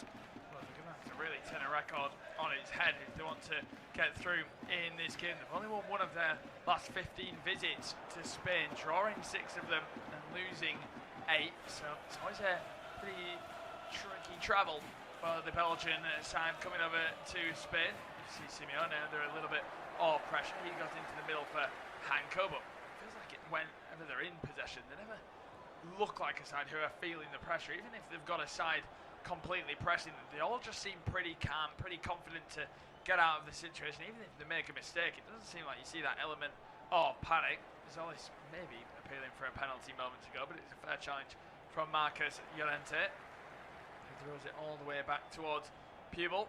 It's going to be with Oblak. 51.5 minutes on the clock. 2-1 to Atletico Madrid. 5-4 on aggregate. As you now see a 4 ball up towards Soloff. They're looking for those long balls in the air for Soloff. A little bit more, it feels, in this second half. We'd already seen before that goal a couple crosses going that were well defended. As we now see better football from Club Brugge. Vanaken out to the left-hand side for Zolis. He's driving forwards. He takes a great touch. He unleashes. He goes for goal. It's down the throat of the goalkeeper again. Jan Oblak. He makes the pretty simple save. Bit of confidence from the Greek, and we've not seen enough of that so far. And it's one of them bounces right in front of the goalkeeper. It's awkward. Yeah, whenever he does get the ball, Kieran, he looks brilliant. He looks to influence the game. He just hasn't had it anywhere near as much as he should have done. But when he does get it, he causes problems. He does exactly that here. Gets the shot away after beating his man. Decent save from Oblak, who of course made that excellent stop in the first half to deny Brugge going in front. 53 minutes on the clock, though. It's Madrid who are in front, and as I say, it's going to take some doing to come back from behind. And you just feel as well with Oblak, with the mood that he's in this evening. Yes, this save is pretty routine, but the one before it wasn't. The sort of mood that he's in is going to be difficult to beat again. Yeah, exactly. And it's routine, but one he had to make and one that Mignolet couldn't make in that first half, of course, one that should have been routine. So it does just show the levels of concentration needed. And you now see Soloff, sharp turn from him. Look at the space on the right, but he's not got the capability of finding that pass, but it's lovely football between a trio of Alvarez, Soloff and Cardozo. And here comes Alvarez on the attack. It's probably the best run from him. A deflected ball goes towards the front post. It's easily claimed by Simon Mignolet. We've not seen enough of Julian Alvarez in this one, but just drifting off the left there, showing what he can do. Yeah, on paper he's up as a front two, isn't he, alongside Soloff, but in possession he's a number 10. He's just behind that front line. He's finding pockets of space where he can get involved in the build-up. It's a selfless sort of position, really, because he hasn't seen much of the ball in front of goal, but he is bringing his team forward. Yeah, you now see Forbes, his first real touches of this second half. He cuts inside, he's still going, lays it off for Vanaken. Heavy first touch, he looks for a volley pass to the right hand side. Well, maybe he could have gone for goal there, but he tried the dinked ball in behind. Soloff does brilliantly to win the first duel, and he's going to get on the end of his own headed touch as well. Soloff on the attack, looks to dink it across the face of goal, not enough on it to try and find Koke. Well, it was great work from the Norwegian. We're starting to see a little bit more of him just in general build-up, aren't we? Rather than him just lurking in around the penalty area. He'll be disappointed with that final ball. Yeah, he's pulling out onto that left-hand side. That's where he got his goal. Took it on his left boot after shrugging the defender off. Does exactly that on this occasion. Tries a smart little ball into the area as well. Just doesn't quite work out. Brugge just seen a little bit more of it now, though, since the goal. Yeah, you now see the ball in the middle. Just going to find it to the right-hand side for Ordonez. It's going to be Sabat. Looks to play it in behind. He slips as he looks for that dinked ball down in behind the right-hand side for Forbes. Koke, ball to the left-hand side, finds Ruggeri. Turns away from Sabat, plays it into the middle. It's a nice ball from him into Pubel, who recycles it to the right-hand side pretty quickly. Now it's going to be Giuliano Simeone. He picks a lovely ball for Bayena, plays it across into the middle for Julian Alvarez, who's got space for Soloff. He takes one touch. He's going to do step-overs into the penalty and runs into a bit of traffic. He's pulling the shirt. That should be a free kick for Club Brugge that hasn't been given somehow. And it's recycled for Julian Alvarez in the penalty. How is that not a free kick? Soloff was pulling the shirt of Ordonez. Well, this will be controversial if they find the back of the net. Simeone strikes from distance. It's blocked. And now it's going to be with Bayena on the edge of the box. He finds Simeone again. This time he hits it. It's blocked again against the Argentine. And now can Tresoldi clear his lines? No, he can't. He loses out to Llorente, who's on the attack. Nice turn from him. He slips, but he keeps hold of possession. Good footing though from Zolis, who plays a risky back pass to Michele. It's not convincing this from Club Brugge at the back at all, as there's a bit of pressure from Llorente. Forces them to go along. They do find Forbes. Good footing from Ruggeri. Falls into the area for Julian Alvarez, who's onside as well. He cuts inside onto his stronger right foot, lays it off for Bayena. It's a lovely 1-2, then he takes a heavy touch, Julian Alvarez, but the clearance is going to come straight back, and this is relentless stuff from Atletico Madrid. Julian Alvarez takes a terrible touch. Good challenge in from Says, but Alvarez wins it back again. This is just dominance. Yeah, they're just plugging away, aren't they? They're just not letting this ball slip at all. They want possession. They want that extra buffer. They want the 2-goal advantage. They look good for it as well. Yes, they're not getting shots off at the end of these moves, but they're just keeping possession. Relentless stuff. Yeah, it is. It really is. Hanko and to the left-hand side. It's controversial as well, because this is all still the same place. There's a ball into the area. Soloff header straight down the throat of the goalkeeper. It's all from the same play as when Soloff pulled the shirt of Ordonez and nothing got given. The ball hadn't gone out for a good 2 minutes after that, as we now see Ruggeri with the interception, and now the ball does finally go out once again. But that was probably one of the best spells of the game, really. It ended in a decent headed chance, but it was a table. Yeah, one of the longest spells, certainly, wasn't it? Soloff with the header. He's such a big unit. You mentioned Alvarez, not known for his heading. Well, this man certainly is. If any of those two are, it's just too central. It's right down Mignolet's throat. Eat and drink for the goalkeeper. We're going to see the first change of the evening. Yeah, it's an interesting one. We know Julian Alvarez hasn't had much to go off. He'll be frustrated to go off this early on for Griezmann. I'm surprised it's Griezmann and not Ademola Lookman, because you feel like the role that Alvarez has played today really does suit Ademola Lookman. You drift off the left-hand side, you try running into the channels that little bit more. Griezmann, you think, is going to try to be that more technical, maybe that's why he's done it. Maybe he wants a bit of a tweak in the system. It looks like Sol may have gone as maybe the left forward. I think he just wants a cool head, doesn't he? He just wants them to keep possession a little bit. He's not maybe as interested as the last few minutes would suggest at getting that third goal. He just wants someone who's going to keep possession a little bit more experience on the pitch. Yeah, here's Sabin on the attack. He finds Forbes on the right-hand side. He whips in a wicked ball to the back post. Nobody running in though. That's disappointing. You can tell why he's frustrated. It was a great ball, but here come Atletico on the counter. It's Baena driving forwards. He plays it behind Soloth in the end. He's just going to take his time. The Norwegian out on the left-hand side. Not often see him in a wide area. As you now see, Ruggeri goes all the way across for Llorente. That's going to be Simeone at 1v1 against Says, and he's driving at him straight away. It's a lovely play from him. Step overs into the area, looking towards Griezmann. It's pretty weak from the Frenchman, and here come Brugge on the attack. Decided to take the time instead, and Peterson goes all the way back towards Saba. With Ordonez. Ball across towards the middle for Stankovic, who certainly been a bit of a powerhouse in midfield so far, but he'll be wanting to do that a little bit more to help his side. Van Aken, now all the way back to Michele, who's going to drive across to the right-hand side. Vetlesen finds Forbes, he looks for the ball in behind, really well intercepted. Better defended from Ruggeri, who seems to have improved that a little bit more in this half. Yeah, absolutely. I think he's found out a little bit, wasn't he, in the first 45 minutes. It's been a quiet 15 or so in the second period, though, for Forbes. He hasn't had as much success. You maybe just get the sense ever so slightly that the body language on a few of these Brugge players, and maybe they don't believe as much as they perhaps did at the start of the game or the start of the second half. Madrid have put in a really solid professional performance, particularly since going in front. Yeah, you now see Llorente goes across towards Simeone, plays it into the middle. Griezmann turns away from his man. He finds Llorente once more. Ball in behind. There's going to be a free kick given to Atletico Madrid, and that is frustration from Club Brugge settling in. Because I don't really know why Vetlesen has done that. The cameras linger on Julian Alvarez. He doesn't look that frustrated. Maybe he's never seen that type of player, has he, to really spit his toys out of the prime, even when he probably should have been playing that little bit more at Manchester City. He always just seemed quite a level-headed player, which is a really good trait to have for such a young but bright player.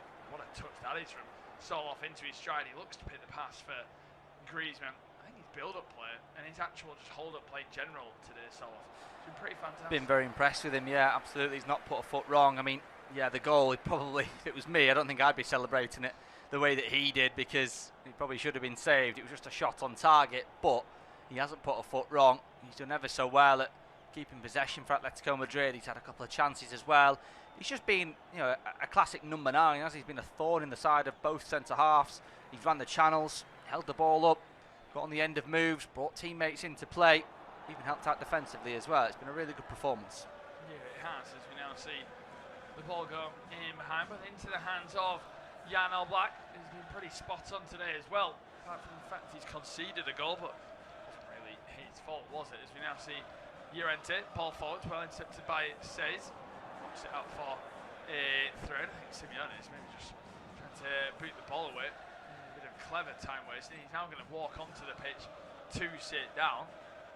What he's doing there, Simeone, right just past the hour mark. 62 minutes on the clock. It's 2-1 to Atletico Madrid, 5-4 on aggregate. Of course, if Club Brugge had to find a leveler, this would go to extra time and potentially penalties if needed. Just see, so it's now going through some instructions with Zolis. It's going to go to Michele. Across for Ordonez. His play continues on the right-hand side with Saba. With Ordonez once more. He's going to go all the way across towards Simon Mignolet. It takes a touch to get it out of his feet. Michele, no real pressure from Atletico Madrid. It feels like pretty similar to when they went 1-0 up. Had some really good spells after it for a couple minutes. Couldn't take advantage of it, and it's gone a little bit flat for them again. Yeah, absolutely. You just felt that maybe for that sort of 10-minute period after that Goal went in. They were searching for another one to put the game to bed. They didn't find it. They've made that change with Griezmann coming on. Not that it's his fault. He hasn't been involved at all. But the intensity's maybe just dropped ever so slightly. And just minutes after I was saying, I think the Club Brugge body language and the way that they've approached this second half, he just suggests that they're not as confident as they were. They're going to have an opportunity now to see a lot more of the ball.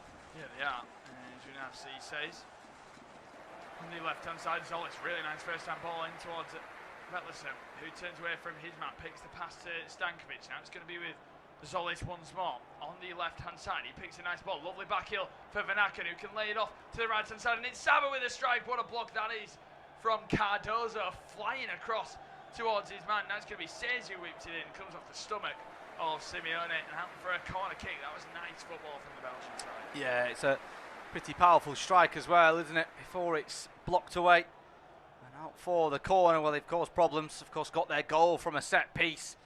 Just seeing a replay here. Saba is a decent effort. Is it going in? Not too short. It's a good block by the defender. It's out for another corner. They can cause problems. They'll certainly be aiming for those two centre halves here with this one. Yeah, they definitely will be. As we now see the ball going across. It's going to be a corner kick, an in-swinging delivery from Zolis. Because the problems from the first corner, or the first goal, should we say, from a corner. Says then whips it in after they go short, headed away only as far as Forbes takes the touch, hits it from distance. It's being blocked, but it's not cleared as of yet. Now it is. Griezmann heads across to the left-hand side for Simeone. He goes down. That's a soft one. That is a soft one as well. There's barely a touch in his back. Forbes is laughing as well, unless there may have been a little bit of a kick as well. We're going to see it back.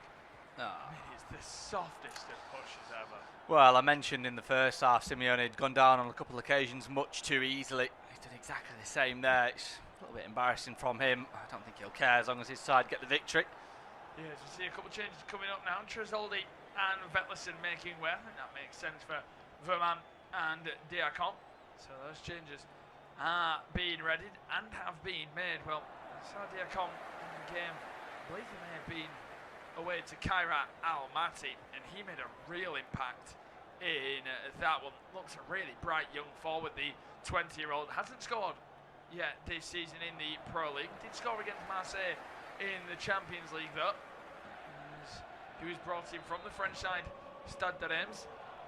He came through their academy, the 20-year-old Frenchman. So let's see what he can bring towards the attack. You think he's going to drift a little bit more on the left-hand side, which I wonder what that means for Zolis, who seems to be that bit more central already in this one. There's a ball in behind towards Forbes, and look at the pace from him who gets there. It's outstanding goalkeeping from Oblak. That is seriously impressive, because Forbes had absolutely blitzed Ruggieri. He would have been one-on-one.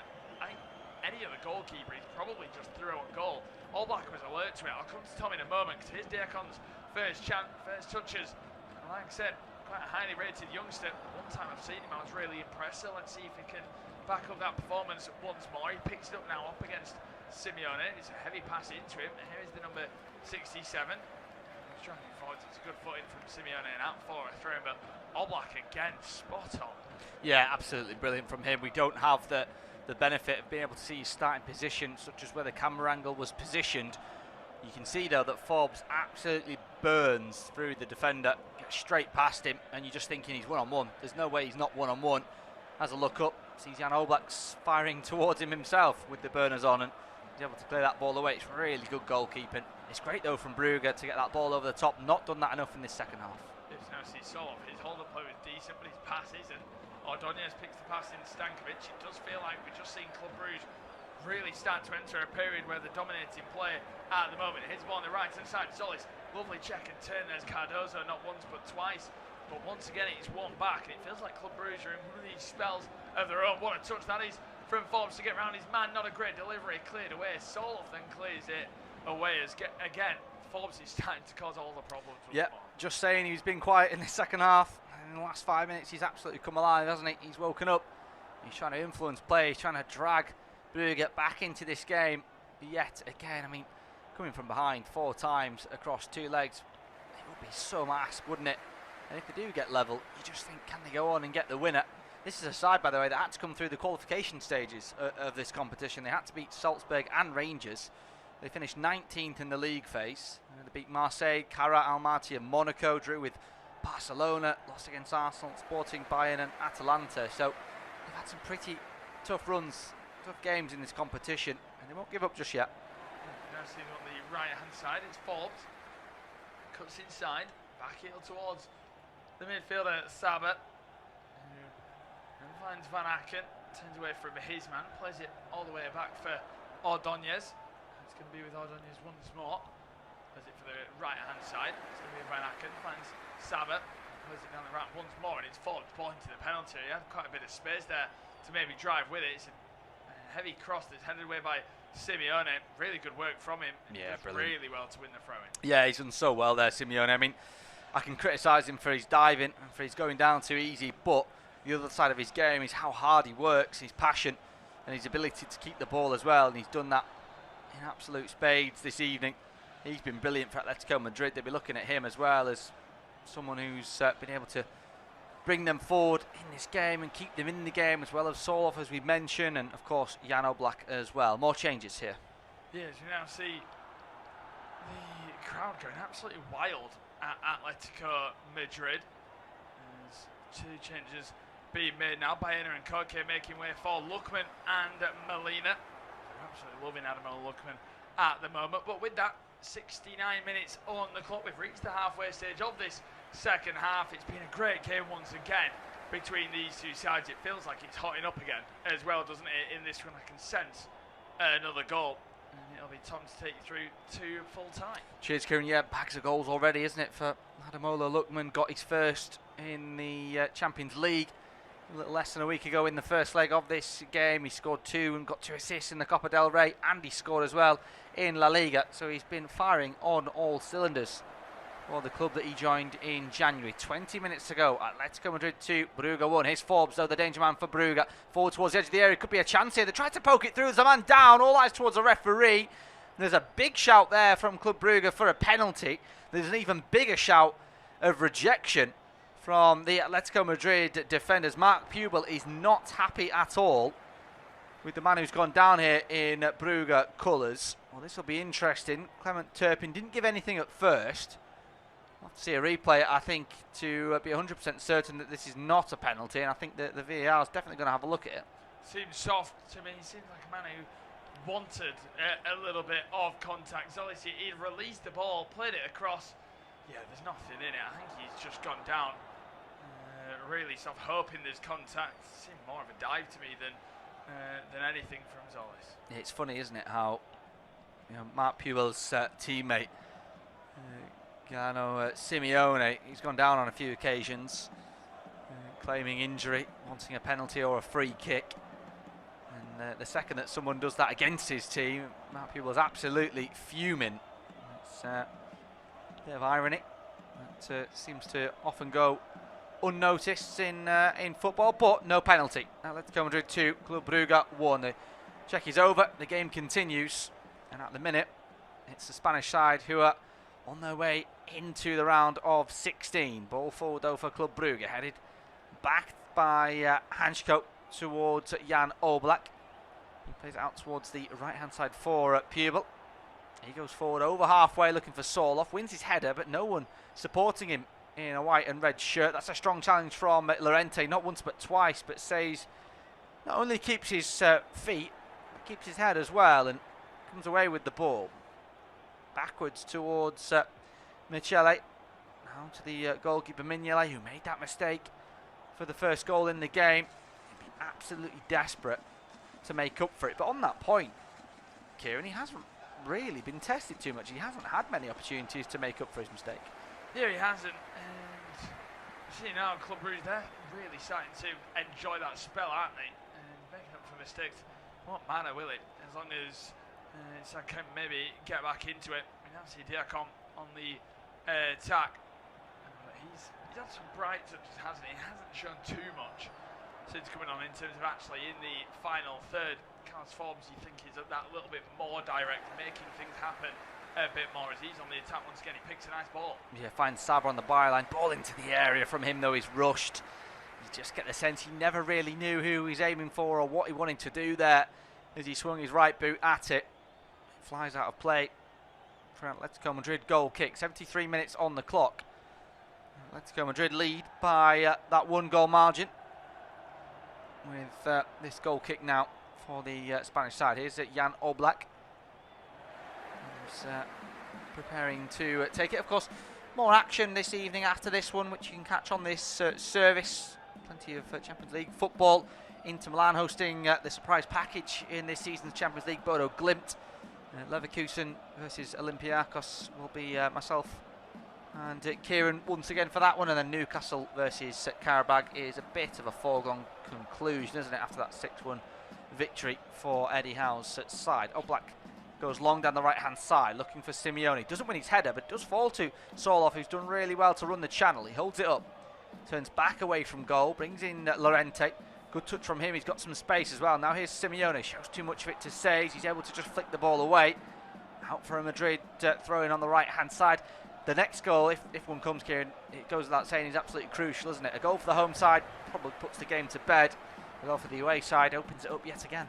We've hit a stage of this game where for these two clubs it really is due on nothing, isn't it? It's 74 minutes on the clock. Club Brugge, massive for their season. Atletico Madrid, massive for their season as well. They're 4th in the league, struggling in La Liga for their standards. That is, of course, teams would dream in La Liga to be in their position, but you now see Simeone on the attack. He finds Lorente across the face and goal, decent ball in.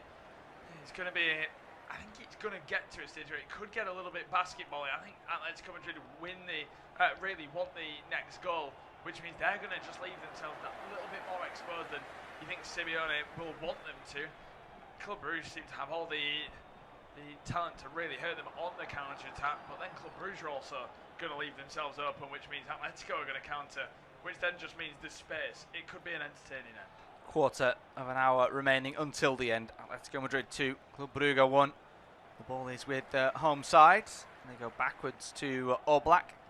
And into the feet of Cardoza. Heavy ball back to Oblak, who does well to deal with it. And then he has to just poke it out of play. Not to anyone in a white and red shirt, but out for a Brugge throw in. Well, it was Cardoza, the goal scorer, who put him under pressure there. Now here's Forbes from the throw in on the right hand side. Wants it on his left, beats one. Onto his weaker right, ball into the area, flicked into the air by Hansko. Falls to Deacon at the back stick. He can't keep hold of it though as Simeone steals it away from him. He'll dribble out of danger, supported now by Griezmann. Said his name very little since coming off the bench. Lorente from Griezmann. Great ball over the top into the channel for Sorloth once again. It's excellent running. He's got Lookman in support. He picks out the Nigerian international on the edge of the area. What can Lookman do? Back to Griezmann. Lookman again tries to find Sorloth, surely for 3-1. There it is. There's the goal and probably the game. It's an excellent team move from Diego Simeone's side. Finished off by that man Alexander Sorloth, his second of the game. Atleti's third. It's Atletico Madrid 3, Club Brugge 1. That's an unbelievable goal. That is a seriously impressive goal. Sometimes you can just look at the finish and think, oh, it's a pretty simple finish from Sorloth. The build-up is outstanding. Like I said, Club Brugge, they need it that much. There's just going to be little gaps for Atletico Madrid just to keep plugging out for the remainder of the 15. I think Sorloth deserved a goal that isn't just a huge error, didn't he? He really did, but Lookman has done fantastic. Griezmann's done fantastic. The ball from Lorente couldn't have been more perfect.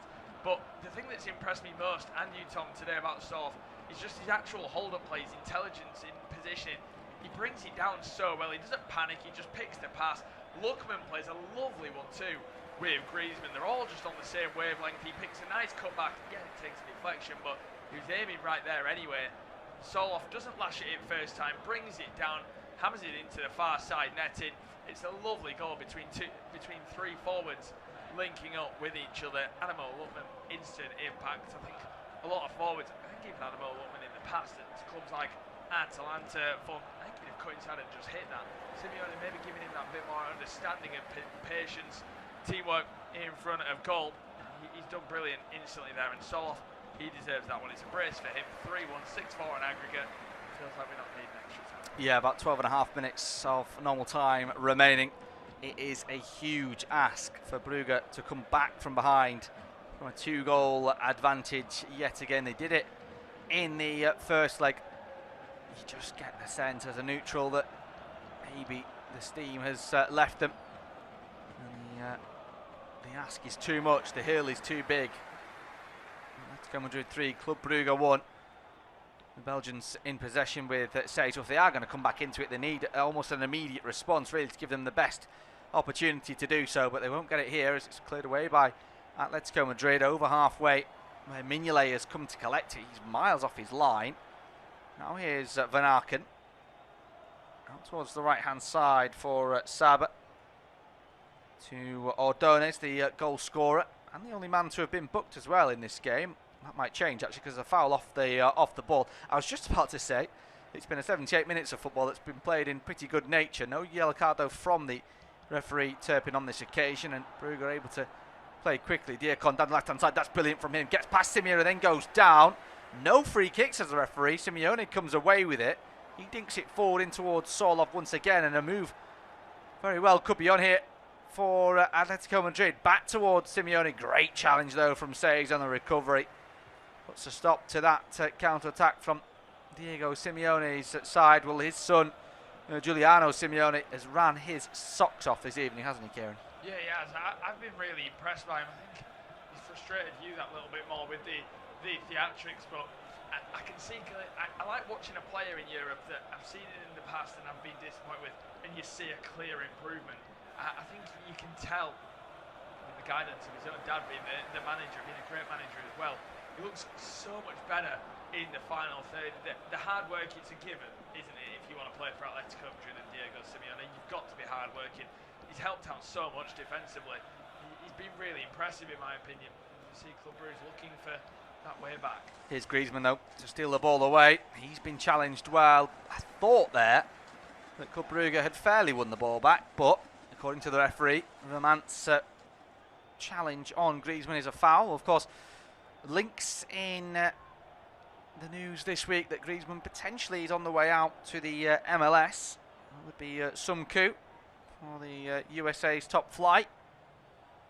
But at the minute, he's very much involved with Diego Simeone's side, and their side are going through to the knockout round that follows this one, the round of 16 at the moment. Ball forward to Sorloth, chested down though by Seis. He goes backwards to Ordonez. Good pressure from Lookman. Now it's Mignolet. He has to clear under pressure from Lookman towards halfway. Forbes nowhere near it. Ugiri keeps it in, tries to go down the line. One back again though by Club Brugge. Now here they come with Van Aken. Opens up, switches play towards the left hand side for Seis. It was his handball that gave away a penalty, which gave Atletico Madrid the lead. The first of many leads across the two legs. Here's Van Aken on the left hand side. Into the channel for Diakon. He's got Simeone to beat. He's already beat him once. Tries to go round him this second time, but Simeone's done ever so well yet again. Gets a foot in. It's out for another corner. 10 minutes to go. Atletico Madrid lead by 3-1. Yeah, another corner coming up for Club Brugge. He's got to really go here if they want a way back in this one. It would be some comeback to try and make it another 3-3 game. They've scored from one corner already, which will give them the confidence for this one. It's going to be an in-swinger from Zolis, a man who, whenever he has been involved this evening, he's looked electric, but his involvement has been few and far between. There's just a pause here as the referee has a word with Ordonez for Club Brugge. And one of the players that's marking him in the Atletico Madrid shirt. There's two changes being prepared for Atletico Madrid. The fourth official's just getting ready. There's a couple as well for Club Brugge. I think those are going to take place before the corner. They are indeed. Joaquin Seis, the Belgian, he's going off. He's one of two swaps here late on for Ivan Leko's side. And the man who's going to take the corner, Christos Zolis, is the other that's going off for Club Brugge. For Atletico Madrid, well, that man who we've bigged up on so many occasions this evening, Giuliano Simeone, he's going to be able to have a rest at the end of this game. Off he goes in the 82nd minute. Gets a big applause from the fans. Mendoza and Jimenez are coming on. The other change is Cardosa. So Cardosa and Simeone off for Mendoza and Jimenez. Didn't quite catch the two coming on. Oh yes, I did. It's Lemarchal and Nilsson who've come on for Club Brugge. So two changes apiece. Yeah, you can understand why Club Brugge have made the changes. on a corner, because Nilsson's an absolute giant, is the Swedish forward. He really is. And then, of course, defensive changes for Atletico Madrid. That makes sense. Jimenez and Mendoza. Mendoza are 20 years of age, naturally a midfielder, but will just help it out as Diakon gets ready to whip him this corner. Yeah, towards the back stick, punched away though by Oblak. The shot comes in from distance. It's cleared into the air. It'll be recovered by Club Brugge on the left-hand side. Ball whipped in towards the back post. Again, Oblak comes and gets it. Claims it out of the sky. Well, it's a cliche, but with 7 minutes to go in such a huge game, that's exactly what you want from your goalkeeper, coming claiming the ball. Yeah, and he's been unbelievable, hasn't he? Jan Oblak. He's had a really good game. The Atletico Madrid skipper used all of his experience today, all the deliveries he's dealt with. He's made an unbelievable save to keep them at 1-1 as well. He's probably up there for man of the match, isn't he? Jan Oblak in that sense, just because it's vital moments that just see you through in the Champions League.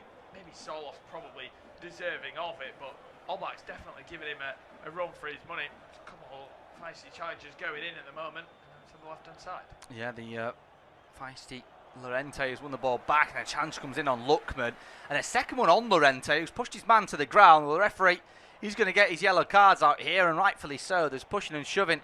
Handbags have ensued. Challenges were flying in.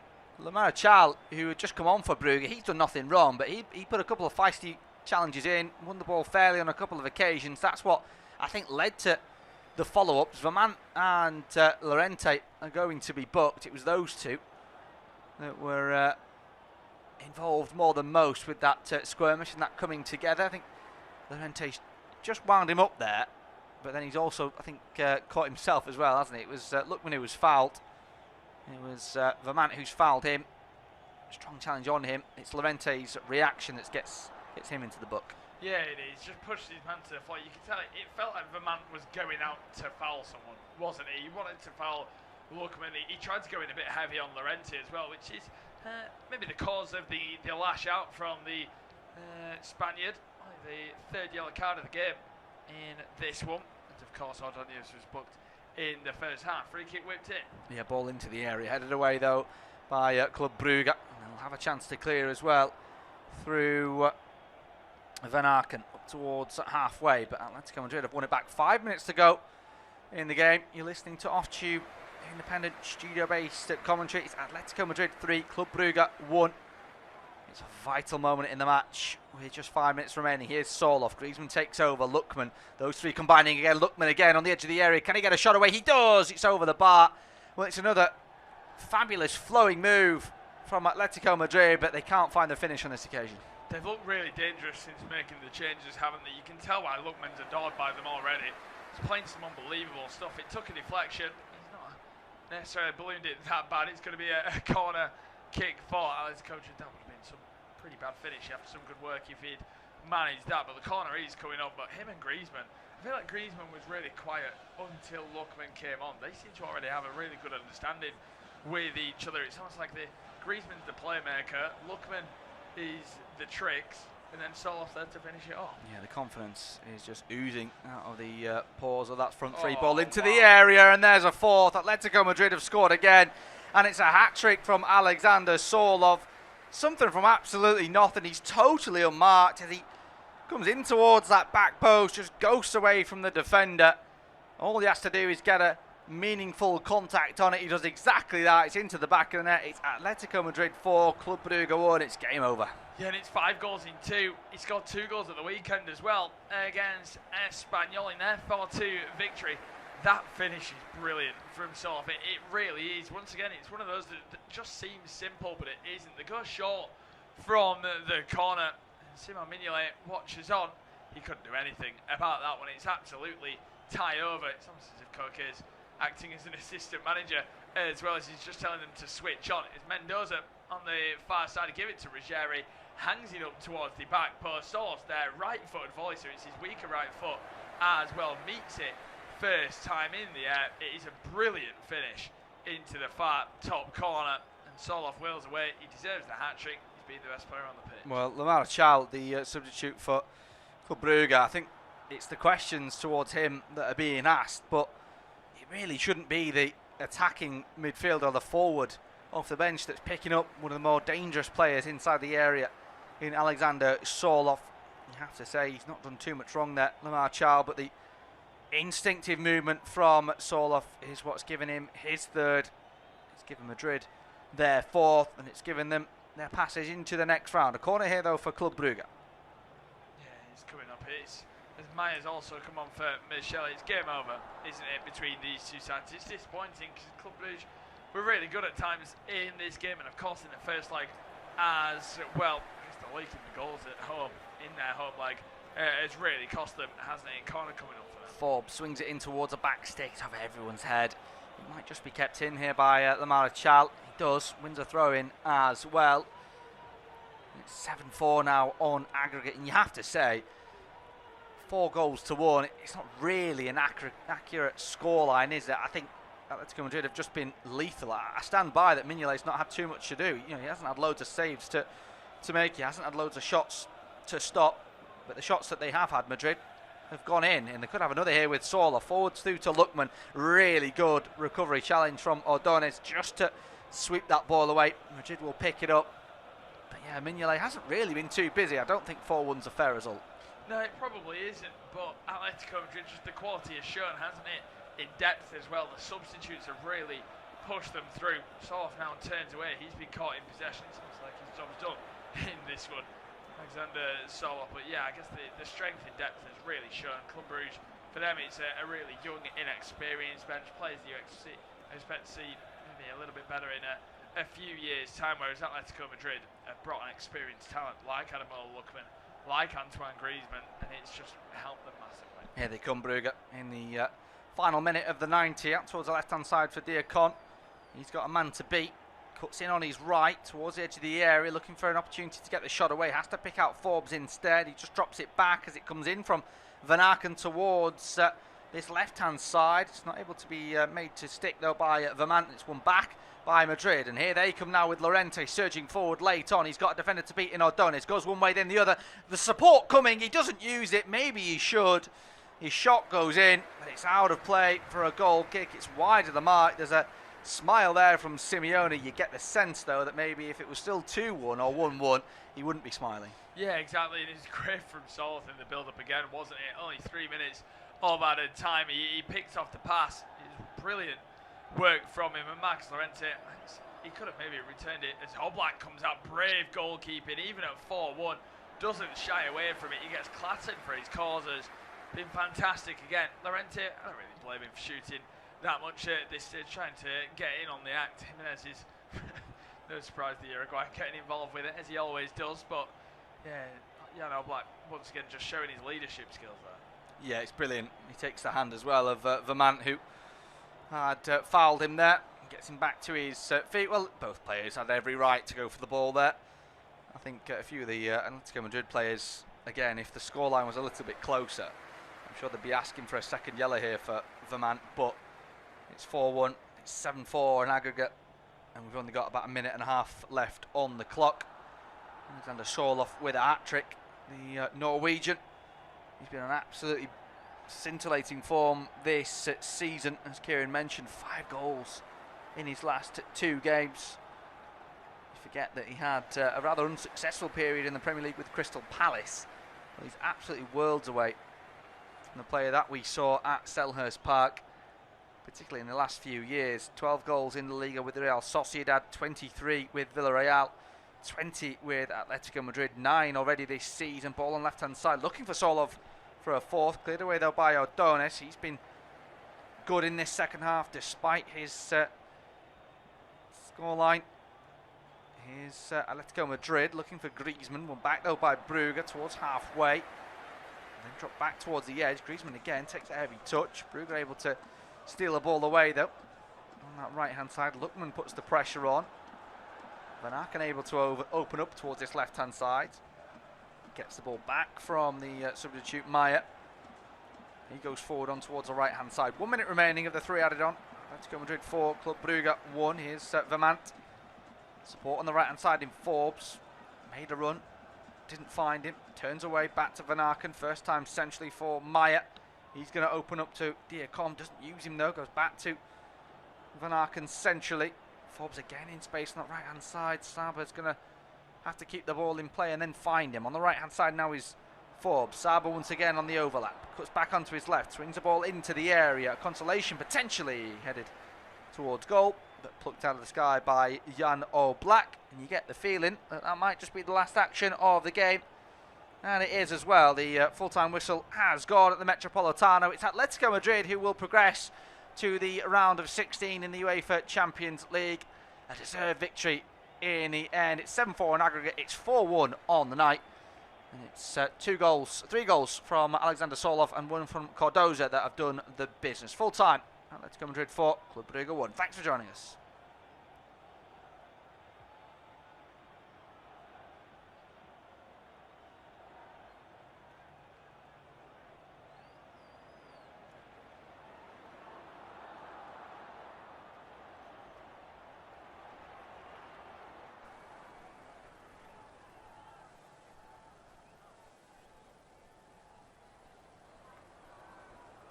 Our next football commentary match is getting ever nearer, so why not take the opportunity of having a bet on the match? Whether you're interested in betting on the match result, the first player to score, the last scorer, correct score, double result, total goals market, handicap betting, or any other of our exciting